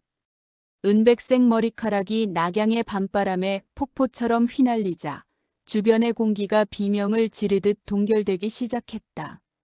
사람들은 경악하며 물러섰고 쌍사맹의 무사들은 자신들이 찾던 먹잇감이 제 발로 나타난 사실에 잠시 넋을 잃었다. 청월은 빙정신검을 천천히 뽑아들었다. 검신이 달빛을 받자 낙양시내 전체가 푸르스름한 안광에 휩싸인 듯 기괴한 분위기로 변했다. 청월이 검끝을 바닥에 가볍게 대자 낙양의 중앙대로를 따라 거대한 빙하의 파도가 솟구쳐 올랐다. 화구구궁. 굉음과 함께 대리석 바닥이 뒤집히며 천동마궁의 정문을 향해 일직선의 얼음길이 만들어졌다. 길가에 서 있던 쌍사맹의 깃발들은 냉기의 압력에 못 이겨 순식간에 바스러졌고 입구의 수비대원들은 비명지를 틈도 없이 발목부터 머리끝까지 얼어붙어 투명한 조각상이 되었다. 사마혈에게 전하라. 4000년가의 생존자 청월이 약속된 복수를 하러 왔다. 그녀의 목소리는 낙양의 모든 건물벽을 타고 메아리치며 사마혈의 집무실 깊숙한 곳까지 파고들었다. 그것은 단순한 외침이 아니라 절대 고수의 내공이 실린 사자후이자 대지를 얼려버리는 빈공의 선전포고였다. 낙양의 하늘을 가리고 있던 구름이 걷히며 핏빛으로 물든 달이 드러났다. 사람들은 그 달을 보며 빙하의 달이라 부르며 공포에 질려 집 안으로 숨어들었다. 한우는 부러진 철검을 휘둘러 달려드는 쌍사맹 무사들의 목을 쳐내며 청월의 옆자리를 지켰다. 그의 철검은 비록 반토막이었으나 그가 뿜어내는 검강은 얼어붙은 대지 위에서 더욱 예리하게 빛났다. 이거 판이 너무 커지는 거 아니오? 낙양 전체를 얼음장으로 만들 작정이라니 역시 낭자의 배포는 알아줘야겠군. 청월과 한우는 거침없이 천동마궁의 정문을 향해 걸어갔다. 수백 명의 살수와 궁수들이 쏟아져 나왔으나 청월이 손을 한번 휘두를 때마다 수십 가닥의 얼음 송곳이 허공에서 만들어져 그들의 가슴을 꿰뚫었다. 피 한 방울 흐르지 않는 냉혹한 죽음의 행진이었다. 청월이 내딛는 걸음마다 낙양에 번화가는 비명조차 동결된 고요한 묘지로 변해갔다. 마침내 천동마궁의 거대한 흑석대문 앞에 선 청월은 빙정신검을 높이 치켜들었다. 검끝에 낙양의 모든 냉기를 끌어모은 그녀가 대문을 향해 검을 내리찍자 천하를 호령하던 쌍사맹의 정문이 유리잔이 깨지듯 처참하게 박살났다.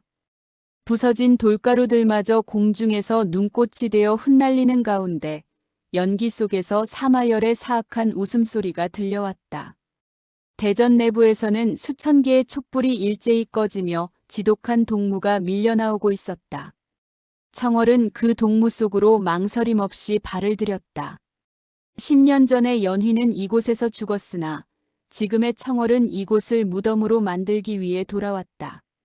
낙양의 붉은 달이 지기 전 이 거대한 복수극의 한 단락이 피와 얼음으로 매듭지어질 참이었다. 청월의 은발이 어둠 속에서 마지막으로 찬란하게 빛났다. 그녀는 자신의 심장을 단단히 움켜쥐고 있던 마지막 온기조차 냉기로 치환하며 사마열의 숨통을 향해 나아갔다. 강호의 역사가 바뀔 거대한 밤이 낙양의 차가운 눈보라 속에서 막을 올리고 있었다. 천동마궁의 부서진 정문 사이로 밀려드는 낙양의 밤바람은 더 이상 평범한 공기가 아니었다. 청월의 분노가 서린 절대 냉기는 마궁 내부의 화려한 장식물들을 순식간에 하얀 서리로 덮어버렸고 벽면에 걸린 쌍사맹의 깃발들은 얼어붙어 작은 충격에도 유리 파편처럼 바스러졌다. 청월은 한 걸음씩 마궁의 심장부를 향해 나아갔다. 그녀의 은백색 머리카락은 어둠 속에서 스스로 빛을 내는 듯 신비로웠고 그녀가 딛는 보폭마다 바닥의 검은 석재들은 비명을 지르며 갈라졌다. 그녀의 곁을 지키는 한우는 부러진 철검을 고쳐쥐며 주위를 살폈다. 마궁의 내부는 겉모습보다 훨씬 기괴하고 방대했다. 복도 사방에는 인간의 해골로 장식된 향로들이 놓여 있었고 그곳에서 뿜어져 나오는 보랏빛 독연기는 사람의 의식을 마비시키고 환각을 유도하는 천동마황의 술책이었다. 하지만 청월이 지나는 길목마다 그 동무들은 차가운 눈가루가 되어 바닥으로 가라앉았다. 그녀 자체가 세상의 모든 독을 정화하는 가장 차가운 해독제였기 때문이었다. 낭자 조심하시오. 이 복도는 단순한 통로가 아니오. 발밑의 진동이 심상치 않군. 한운의 경고가 끝나기도 전에 복도의 양옆 벽면이 기괴한 기계음과 함께 뒤집히며 수천 개의 구멍이 드러났다. 그 구멍에서는 쌍사맹이 자랑하는 연한 화살들이 빗발처럼 쏟아져 나왔다. 단순한 화살이 아니었다. 화살총마다 혈독이 발라져 있어 스치기만 해도 온몸에 피가 끓어 넘쳐 죽게 되는 치명적인 암기였다. 청월은 눈 하나 깜짝하지 않았다. 그녀가 빙정신검을 허공에 가볍게 휘두르며 한 바퀴 회전하자 빙룡 선풍의 기운이 그녀의 전신을 감싸 안았다. 날아오던 수천 발의 화살은 청월의 반경 3자 이내에 닿는 순간 추진력을 잃고 툭툭 바닥으로 떨어졌다. 화살의 운동 에너지마저 냉기로 얼려버린 것이었다. 한우는 그 장관을 보며 감탄할 새도 없이 정면에서 달려오는 거대한 그림자들을 향해 철검을 내휘둘렀다. 그들은 사마혈의 최정예 호위 부대인 혈사위였다. 전신에 붉은 갑옷을 두르고 사람의 뼈를 깎아 만든 돌을 휘두르는 이들은 이미 인간의 이성을 잃고 오직 사육만을 위해 개조된 인간 병기들이었다. 크악! 혈사위의 대장으로 보이는 거한이 청월을 향해 돌을 내리찍었다. 그의 도에는 끈적한 혈기가 감돌고 있어 베는 것만으로도 상대의 정기를 빨아들이는 사악한 마공이 실려 있었다. 청월은 빙정신검의 검날로 그의 돌을 맞받아쳤다. 챙! 하는 맑은 소리가 복도 전체를 진동시켰다. 충돌 지점에서 시작된 푸른 냉기가 혈사위 대장의 돌을 순식간에 청백색으로 물들였다. 혈사위 대장은 자신의 도가 얼어붙는 것을 보고 당황하며 내력을 쏟아부었으나 청월의 냉기는 그의 내력마저 얼려버리며 팔뚝을 타고 올라갔다. 청월은 무심한 표정으로 검을 비틀었다. 빙정파쇄. 얼어붙었던 거한의 도와 그의 두 팔이 마치 설탕 공예품처럼 산산조각 나며 흩어졌다. 비명조차 지르지 못한 채 거한은 뒤로 넘어졌고 그가 바닥에 닿는 순간 전신이 얼음 조각이 되어 부서져 나갔다.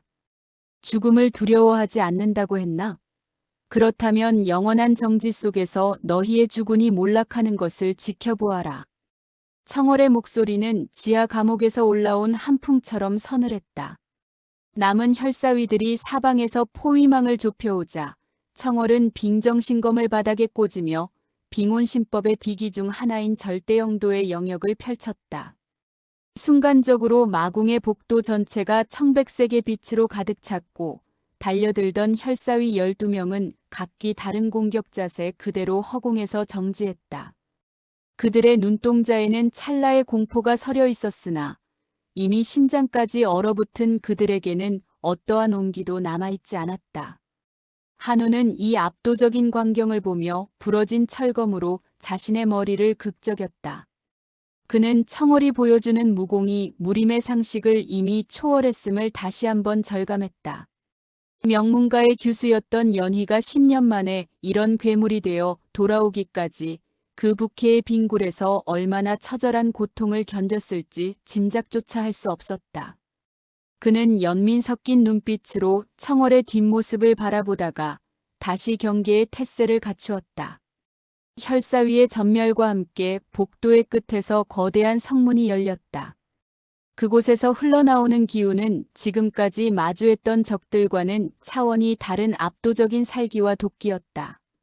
사마혈의 집무실이자 마궁의 심장부인 독혈전이 그 모습을 드러낸 것이었다.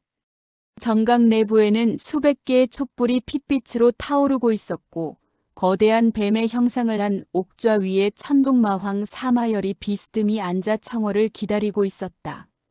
사마혈의 옆에는 10년 전 청월이 기억하던 누군가의 흔적이 남아 있었다.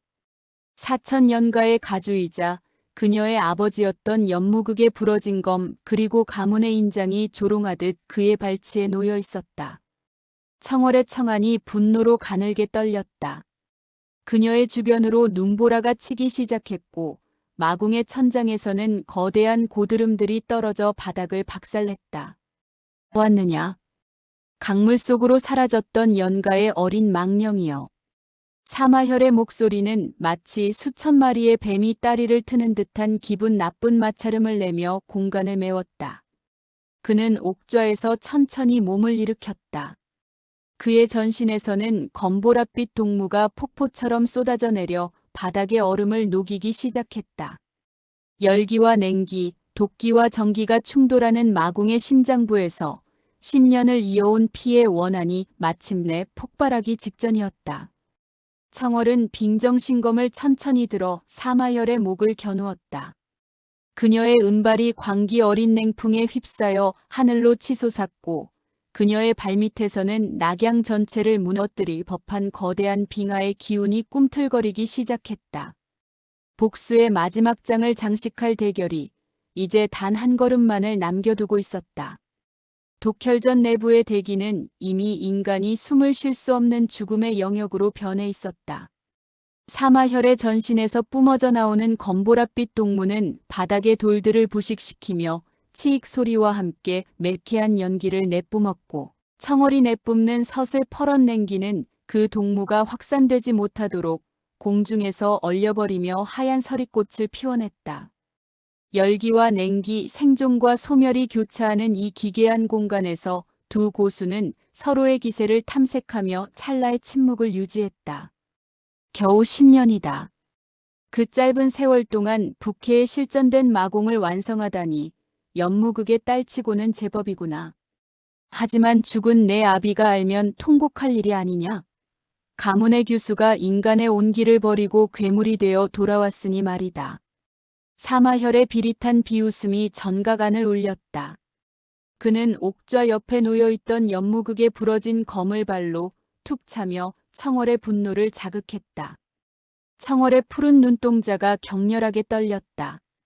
그 검은 아버지가 생전 목숨처럼 아끼던 것이자 어린 시절 자신을 무릎에 앉히고 무림의 의를 가르칠 때 곁에 두었던 물건이었다. 그 입으로 내 아버지를 닮지 마라. 너의 그 더러운 혀를 얼려만 조각으로 부수어주마. 청월의 말이 끝나기도 전에 빙정신검이 허공을 갈랐다. 빙하천강의 초식이 펼쳐지자 독혈전의 천장에서 거대한 얼음 기둥 수십 개가 유성처럼 사마혈을 향해 쏟아졌다. 사마혈은 소매를 휘두르며 자신의 독공인 천독혈룡권을 뻗어냈다. 붉은 도끼가 거대한 용의 형상을 띠며 얼음 기둥들을 정면으로 맞받아쳤다. 쾅! 거대한 폭발음과 함께 대전 전체가 무너질 듯 진동했고 부서진 얼음 파편들이 사방으로 비산하며 벽면을 꿰뚫었다. 연기 속에서 사마혈이 신형을 날려 청월의 가슴을 향해 독수를 찔러 넣었다. 그의 손가락 끝에서는 닿기만 해도 심장을 녹여버리는 극독의 기운이 검게 타오르고 있었다. 청월은 빙정신검을 비껴 세워 그의 공격을 막아낸 뒤 검신을 타고 흐르는 냉기를 그의 손목으로 전이시켰다. 하지만 사마혈 역시 만만치 않았다. 그는 자신의 혈도를 스스로 터뜨려 뜨거운 혈기를 뿜어내며 냉기를 상쇄시킨 뒤 다시 한번 거칠게 몰아붙였다. 내 아비는 무식하리만큼 고지식했지. 쌍사맹과 손을 잡고 중원을 손에 넣자고 제안했을 때 그는 대의를 운운하며 거절했다. 하지만 너는 모르겠지? 그날 밤 연가를 배신하고 문을 열어준 자가 누구였는지. 사마혈의 충격적인 폭로에 청월의 검새가 미세하게 흔들렸다. 10년 전 그날 밤 연가의 철통 같던 방어막이 그토록 쉽게 무너졌던 이유를 그녀는 단 한 번도 의심해 본 적이 없었다. 사마혈은 그 틈을 놓치지 않고 청월의 어깨에 깊은 독상을 입혔다. 흑보랏빛 도끼가 청월의 하얀 어깨 위로 번져나갔고 그녀의 안색이 순식간에 창백해졌다. 낭자, 정신 차리시오. 저자의 말은 가만히 서릴 뿐이오. 뒤에서 혈사위들과 사투를 벌이던 한운이 소리쳤다. 그의 외침에 청월은 정신을 가다듬고 자신의 어깨에 스며든 도끼를 강제로 얼려버렸다. 살점을 도려내는 듯한 고통이 전신을 엄습했지만 그녀는 오히려 그 고통을 내력의 원천으로 삼았다. 그녀의 은발이 광기 어린 냉풍에 휩싸여 하늘로 치솟았고 빙정신검은 주인의 분노에 반응하듯 기괴한 명음을 내질렀다. 배신자가 누구든 상관없다. 너를 죽이고 그자가 누구인지 내 입으로 직접 말하게 하겠다. 청월은 빙혼신법에 금기된 초식인 만년빙옥쇠를 준비하기 시작했다. 그녀의 발밑에서부터 독혈전 전체를 뒤덮는 거대한 얼음진이 형성되었고 공기 중에 산소조차 얼어붙어 숨이 막히는 압박감이 사마혈을 짓눌렀다. 사마혈은 당황하며 자신의 모든 내력을 끌어올려 거대한 독의 장벽을 쌓았으나 청월이 내리찍는 검 끝에서 뿜어져 나온 절대영도의 냉기는 그 장벽을 종이장처럼 찢어버렸다. 이건 인간의 힘이 아니다. 부캐의 괴물이 정말로 강림했단 말이냐. 사마혈의 비명 섞인 외침과 함께 거대한 얼음 폭풍이 그를 집어삼켰다. 독혈전의 기둥들이 하나둘씩 얼어터지며 붕괴하기 시작했고 낙양의 밤하늘에는 마궁에서 솟구쳐 오른 거대한 푸른빛 기둥이 선명하게 새겨졌다. 폭풍의 중심에서 청월은 자신의 생명력을 태워 얻은 극한의 냉기로 사마열의 사지를 얼음 기둥 속에 박아 넣었다. 하지만 승리의 순간도 잠시 무너져 내리는 천장 너머로 검은 그림자 하나가 소리 없이 내려앉았다. 그는 사마혈을 구하기 위해서가 아니라 입을 막기 위해 온 자처럼 보였다. 검은 복면 사이로 번뜩이는 그자의 눈빛을 본 청월은 심장이 멈추는 듯한 충격을 받았다.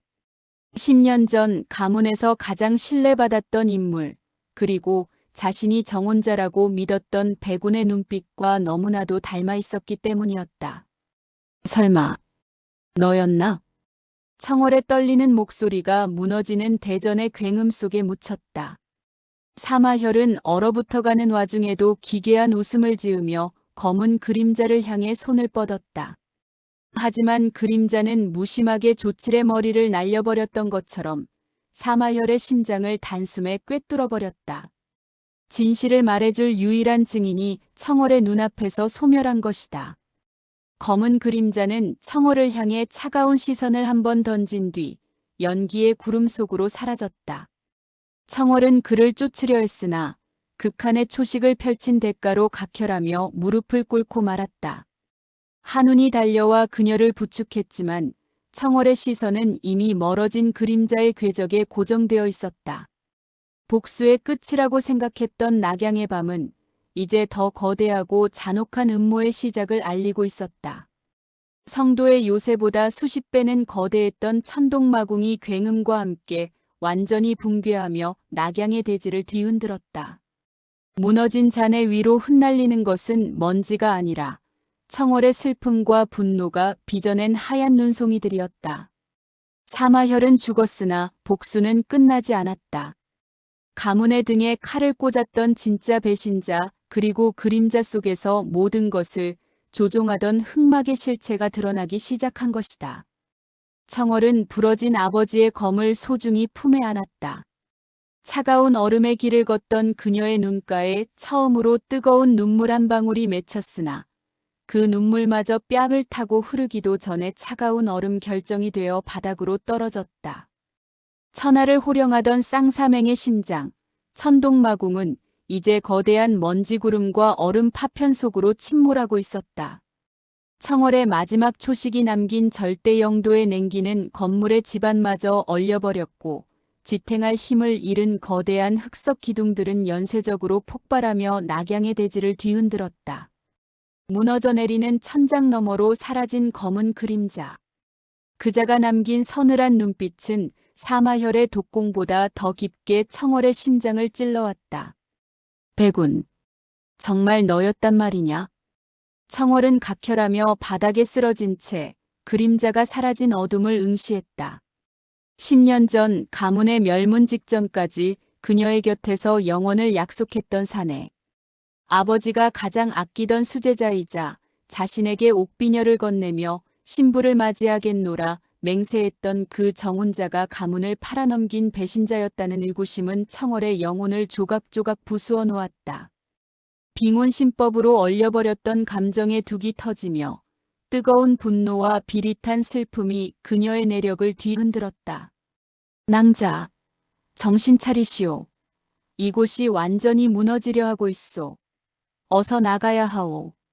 한운이 무너지는 대들보를 철검으로 쳐내며 청월을 부축했다. 그의 외침에 청월은 흐릿해지는 정신을 다잡았다. 지금 여기서 무너질 수는 없었다.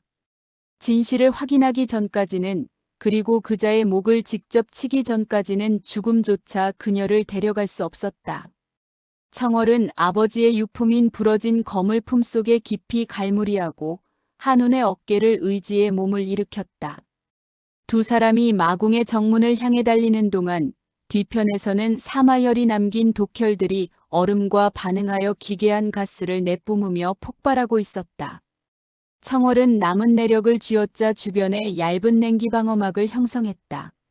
무너지는 돌덩이들이 냉기에 닿아 튕겨나갔으나 이미 한계를 넘어선 그녀의 신체는 비명을 지르고 있었다. 한우는 부러진 철검을 휘둘러 그들의 앞길을 가로막는 잔해들을 쳐내며 필사적으로 길을 열었다. 마침내 두 사람이 붕괴하는 천동마궁을 빠져나와 낙양의 대로에 발을 디딘 순간 등 뒤에서 거대한 폭발음과 함께 마궁의 중심탑이 완전히 주저앉았다.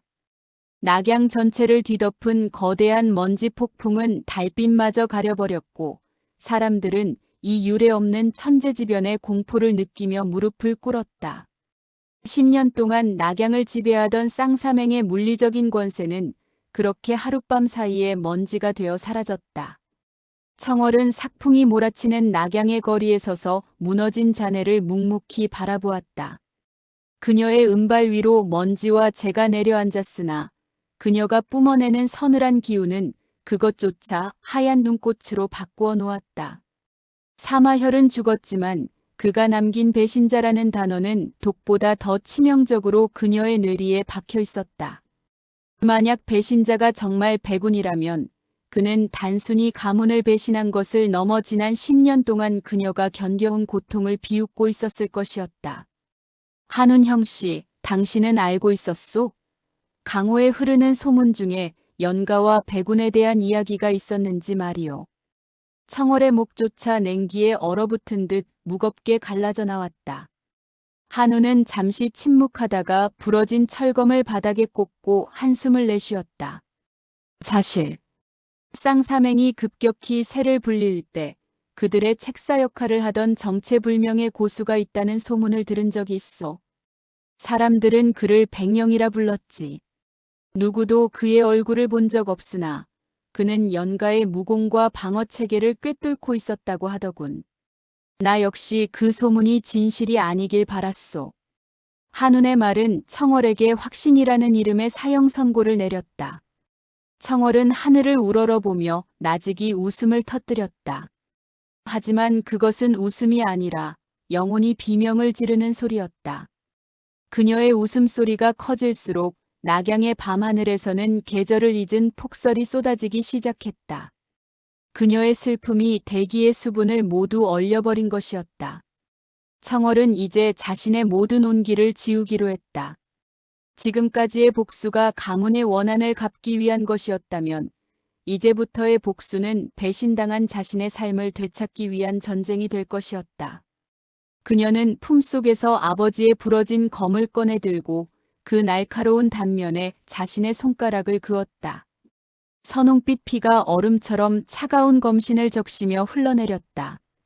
백운, 내가 나를 지옥으로 밀어넣었다면 나는 그 지옥의 얼음을 끌어올려 너의 세상을 얼려버리겠다. 내가 사랑했던 모든 것, 내가 탐냈던 모든 권력을 만년빙 아래 묻어버리리라. 청월은 피 묻은 검을 하늘로 높이 치켜들었다.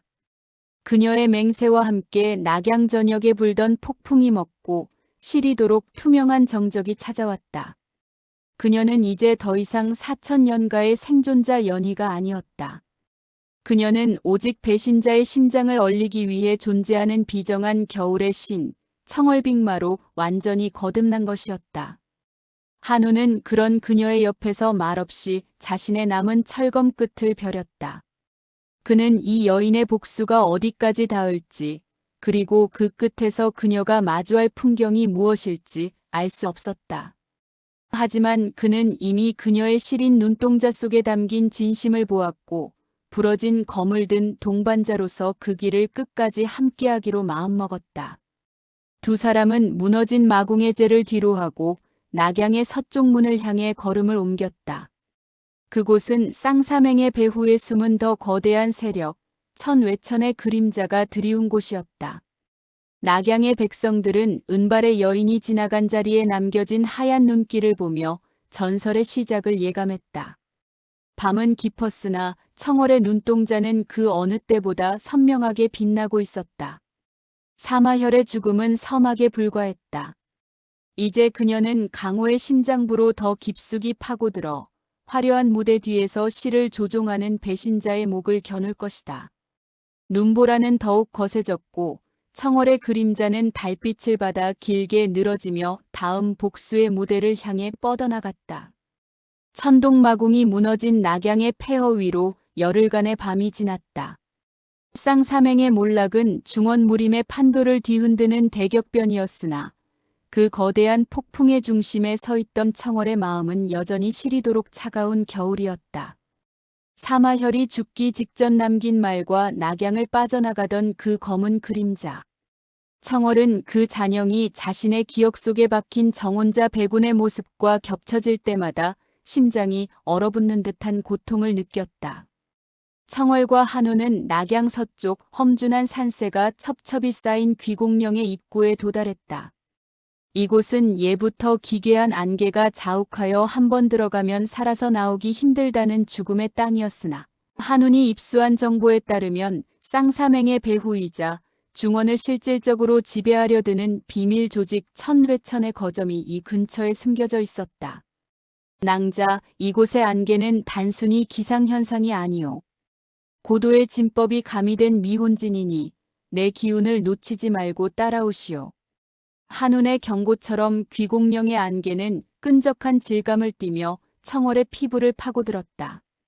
청월은 빙정신검을 가볍게 휘둘러 주변의 수분을 급속 동결시켰다. 안개가 얼음 결정이 되어 바닥으로 떨어지자 비로소 가려져 있던 숲의 실체가 드러났다. 그런데 그곳에서 청월의 시선을 강탈한 것은 다름 아닌 바닥에 떨어진 작은 물체였다.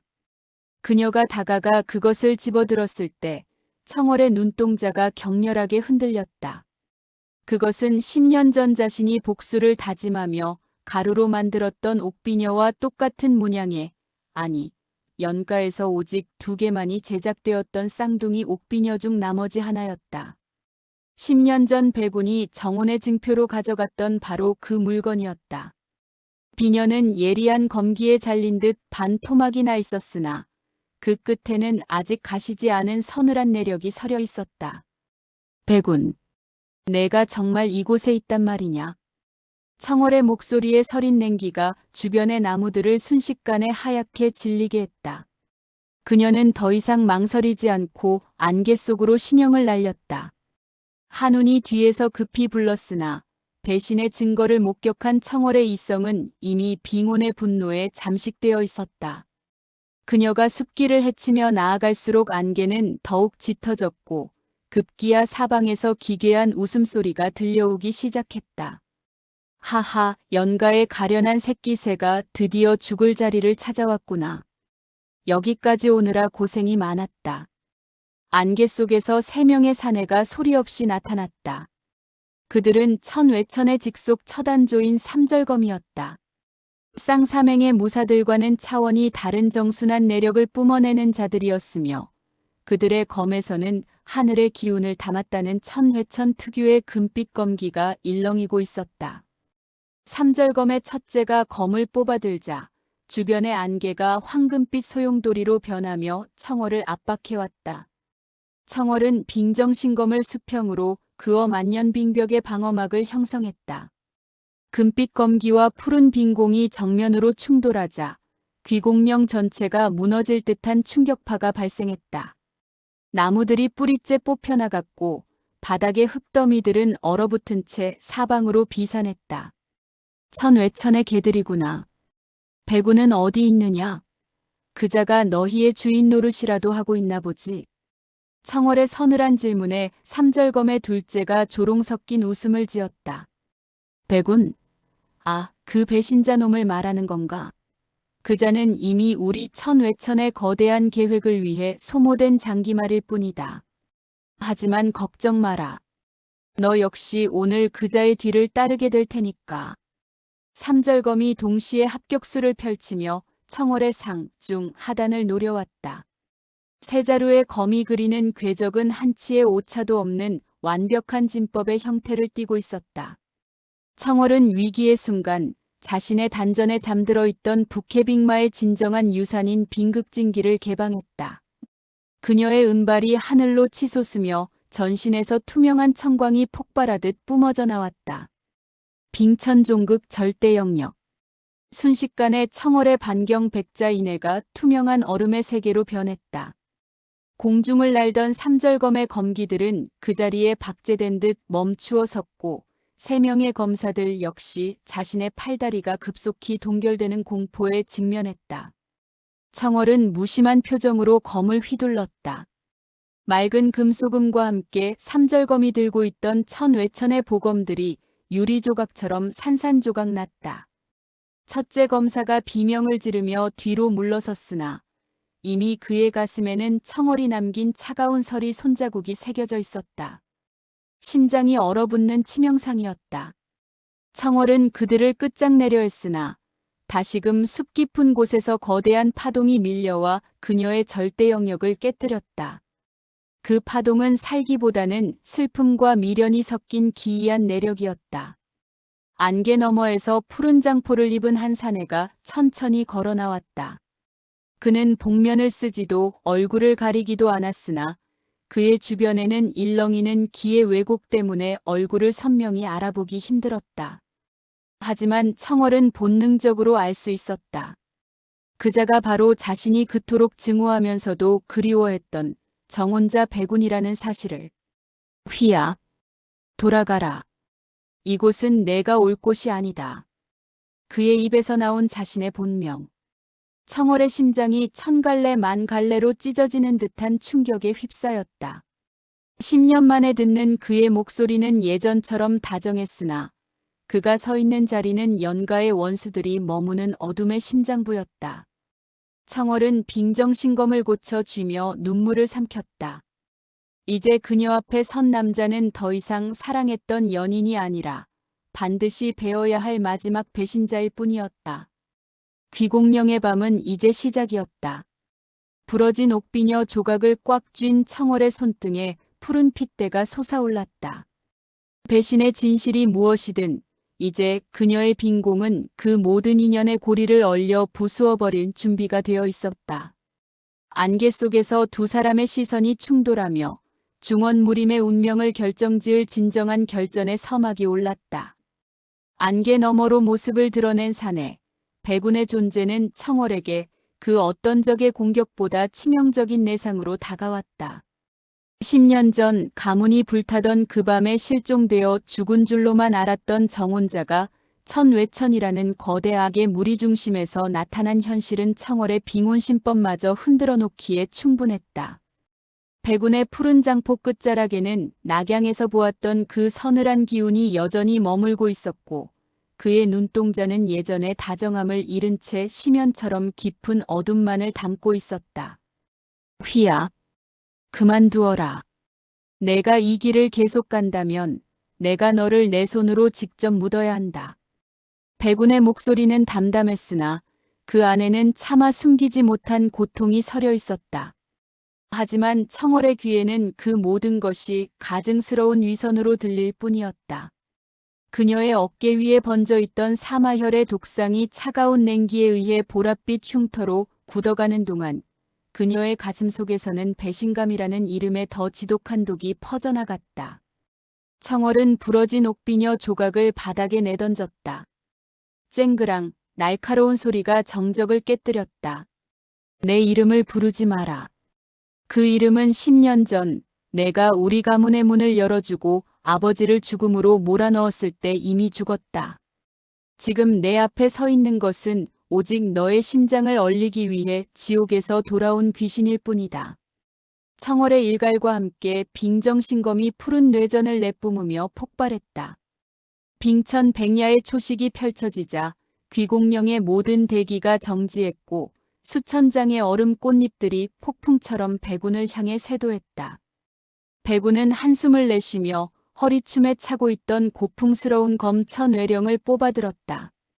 그의 검이 그리는 궤적은 청월의 냉기와는 정반대로 따스하면서도 거대한 흡입력을 가진 황금빛 소용돌이를 만들어냈다. 푸른 냉기와 황금빛 기공이 공중에서 격돌하자 주변의 고목들이 뿌리째 뽑혀나갔고 안개는 순식간에 증발해버렸다. 두 사람의 무공은 이미 강호의 격을 넘어서 있었다. 청월이 쾌검을 전개하여 백운의 사방을 압박하자 백운은 유연한 신법으로 그 공격들을 흘려내며 그녀의 검노를 차단했다. 공격하는 자보다 막아내는 자의 괴로움이 더 크게 느껴지는 기이한 합결이었다. 진실을 알고 싶으냐? 그렇다면 이 검을 받아내라. 내가 그럴 자격이 있음을 증명해 보아라. 백운의 외침과 함께 천외령에서 뿜어져 나온 황금빛 검강이 거대한 장막이 되어 청월을 덮쳤다. 그것은 천외천의 비기인 천강지망이었다. 청월은 자신의 전신이 거대한 그물에 갇힌 듯한 압박감을 느꼈으나 그녀는 오히려 자신의 내력을 역류시켜 몸 주위에 거대한 빙산의 형상을 구축했다. 빙산고절. 외부의 모든 간섭을 차단하고 오직 냉기만을 증폭시키는 절대방어의 초식이었다. 빙산이 황금빛 그물을 찢어발기며 폭발하는 순간 청월은 백운의 가슴을 향해 필살의 일격을 날렸다. 빙정신검의 끝이 그의 장포를 찢고 살을 파고들려던 찰나 백운은 피하지 않고 오히려 그녀의 검끝을 향해 다가왔다.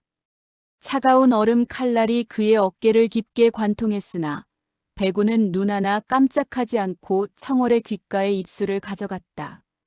쌍사맹은 껍데기일 뿐이다. 진정한 적은 연가의 지하에 숨겨져 있던 북해의 지도를 노리는 자들. 아버님은 나를 그곳에 심기 위해 스스로 죽음을 택하신 것이다. 청월의 눈동자가 경악으로 커졌다. 검을 쥔 손이 떨리기 시작했다. 백운의 어깨에서 흘러나온 붉은 피가 빙정신검의 차가운 검신을 타고 흘러내려 그녀의 손등을 적셨다. 뜨거운 피였다. 10년 동안 얼음처럼 차갑게 살겠노라 다짐했던 그녀의 손등에 닿은 그 온기는 그녀의 빙혼신법을 근간부터 뒤흔들었다. 백운은 고통을 참으며 그녀의 귀에 마지막 진실을 속삭였다.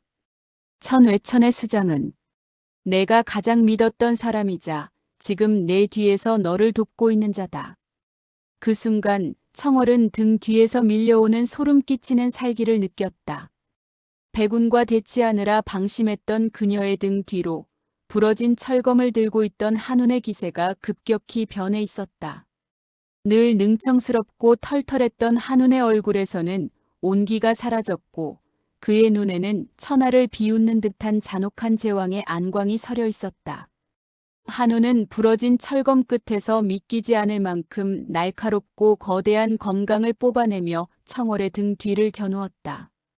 이런 백운자네. 결국 입을 열고 마는군. 조금 더 재미있는 연극을 즐길 수 있었는데 말이야. 한운의 목소리는 더 이상 평범한 무사가 아니었다. 그것은 중원무림의 정점에 서서 모든 시를 조종하는 자, 천외천의 진정한 주인 천외마군의 목소리였다. 청월은 백운의 어깨에 박힌 검을 뽑을 새도 없이 한운의 공격을 막기 위해 신형을 틀었으나 이미 한운의 검강은 그녀의 방어막을 뚫고 가슴팍에 치명적인 상처를 입혔다. 푸른 선혈이 허공에 흩뿌려졌다. 청월은 바닥에 쓰러지며 한운을 응시했다. 자신을 위로해주고 함께 술을 마시고 복수의 길을 동행했던 유일한 조력자가 사실은 가문을 멸망시킨 가장 거대한 흑막이었다는 사실은 사마열의 죽음보다 수만 배는 더 고통스러운 배신이었다. 한우는 비웃으며 부러진 철검을 던져버리고 자신의 숨겨진 보검인 천연검을 꺼내 들었다. 청어라, 너의 그 차가운 빈공은 내 계획에 아주 훌륭한 도구였다. 사마혈이라는 쓸모없는 사냥개를 대신 처리해주고 나를 이곳 귀공령의 비밀 통로까지 안내해줬으니 말이다. 이제 내 역할은 끝났다. 부캐의 정수는 내가 가져가마. 백우는 부상당한 몸으로 청월의 앞을 가로막아 섰다. 그는 자신의 생명력을 불태워 한운의 기세에 맞섰으나 이미 전력이 노출된 상태에서 천외마군의 압도적인 무력을 당해내기엔 역부족이었다. 청월은 흐릿해지는 시야 속에서 두 남자의 대결을 지켜보았다.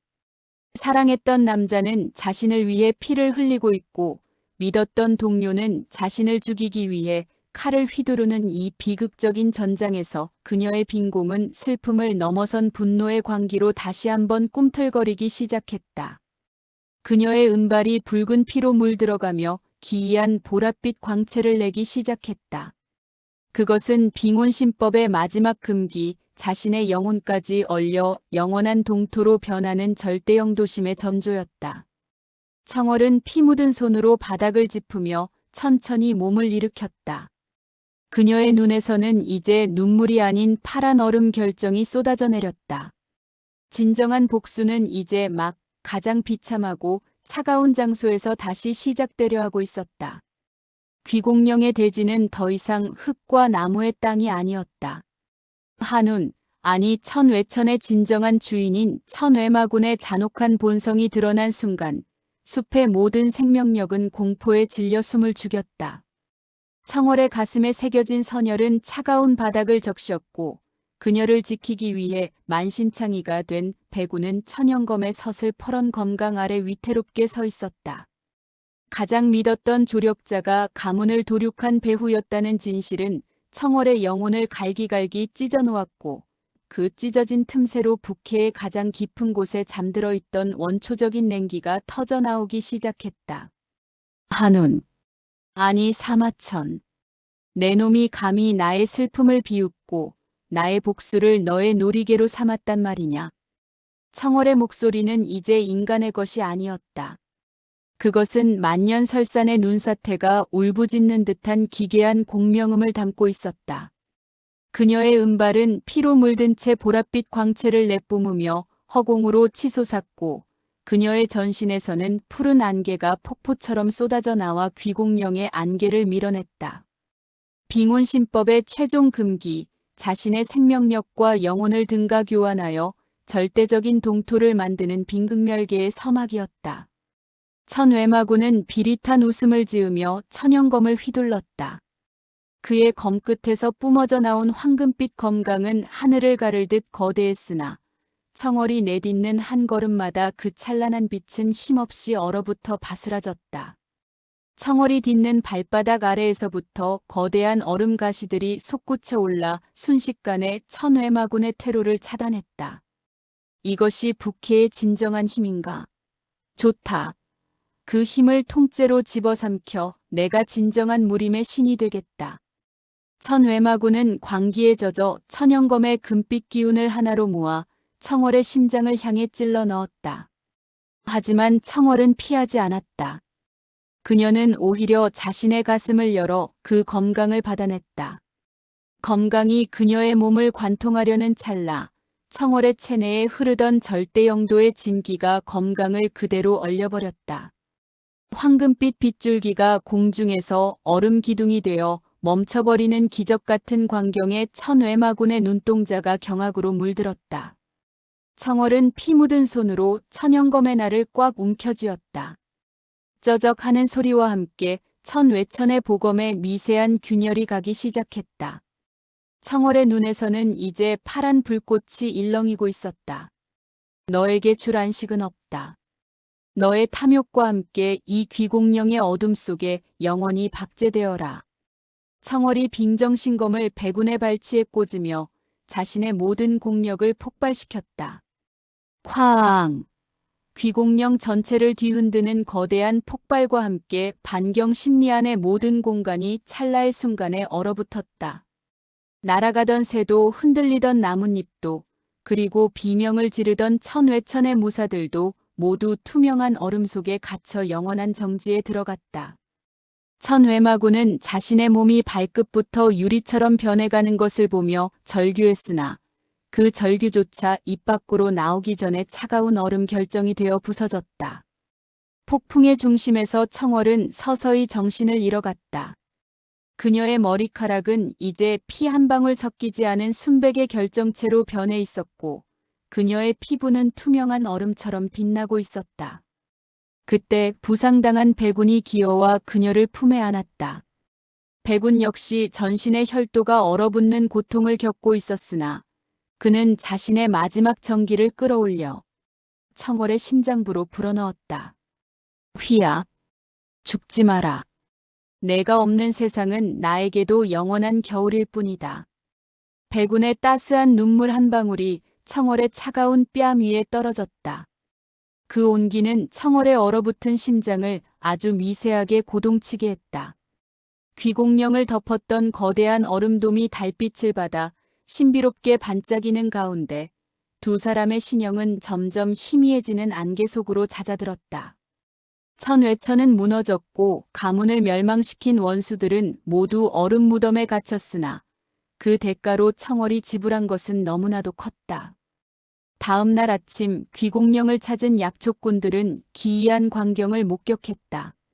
한여름의 뙤약볕 아래에서도 절대 녹지 않는 거대한 얼음숲이 생겨나 있었고 그 중심에는 정체불명의 사악한 무사들이 괴이한 표정으로 박제되어 있었다. 사람들은 이를 빅마의 심판이라 부르며 경외심을 담아 속삭였다. 하지만 그곳 어디에도 은발의 여인과 푸른 장포의 사내는 보이지 않았다. 세월이 흘러 강호에는 새로운 전설이 돌기 시작했다. 중원의 끝, 북해의 만년빙굴 어딘가에 세상에서 가장 아름다운 은발의 여인과 그녀를 지키는 외팔이 검객이 살고 있다는 소문이었다. 그녀가 한번 검을 휘두르면 대지에 평화의 눈이 내리고 그녀가 웃으면 얼어붙었던 세상의 원한이 녹아내린다는 이야기. 청월은 복수의 화신에서 이제는 강호의 전설이 되어 사람들의 기억 속에 남게 되었다. 복수는 끝났으나 인연은 다시 시작되었다. 차가운 얼음 아래 숨겨진 따스한 봄을 찾아 떠난 청월의 뒷모습 위로 4000년가의 목련 꽃잎을 닮은 하얀 눈송이들이 소리 없이 내려앉았다. 그녀의 복수극은 이렇게 피와 얼음으로 시작되어 용서와 새로운 생명의 눈꽃으로 막을 내렸다. 낙양의 붉은 달도 성도의 핏빛 원한도 이제는 모두 전설 속의 한 페이지로 남겨진 채 청월은 자신이 그토록 원했던 진정한 안식을 향해 긴 여정을 이어가고 있었다. 끝까지 시청해주셔서 감사합니다. 구독과 좋아요 부탁드릴게요. 더 나은 영상으로 또 다시 찾아뵙도록 하겠습니다. 항상 건강과 행운이 가득하시길 기원하겠습니다. 감사합니다.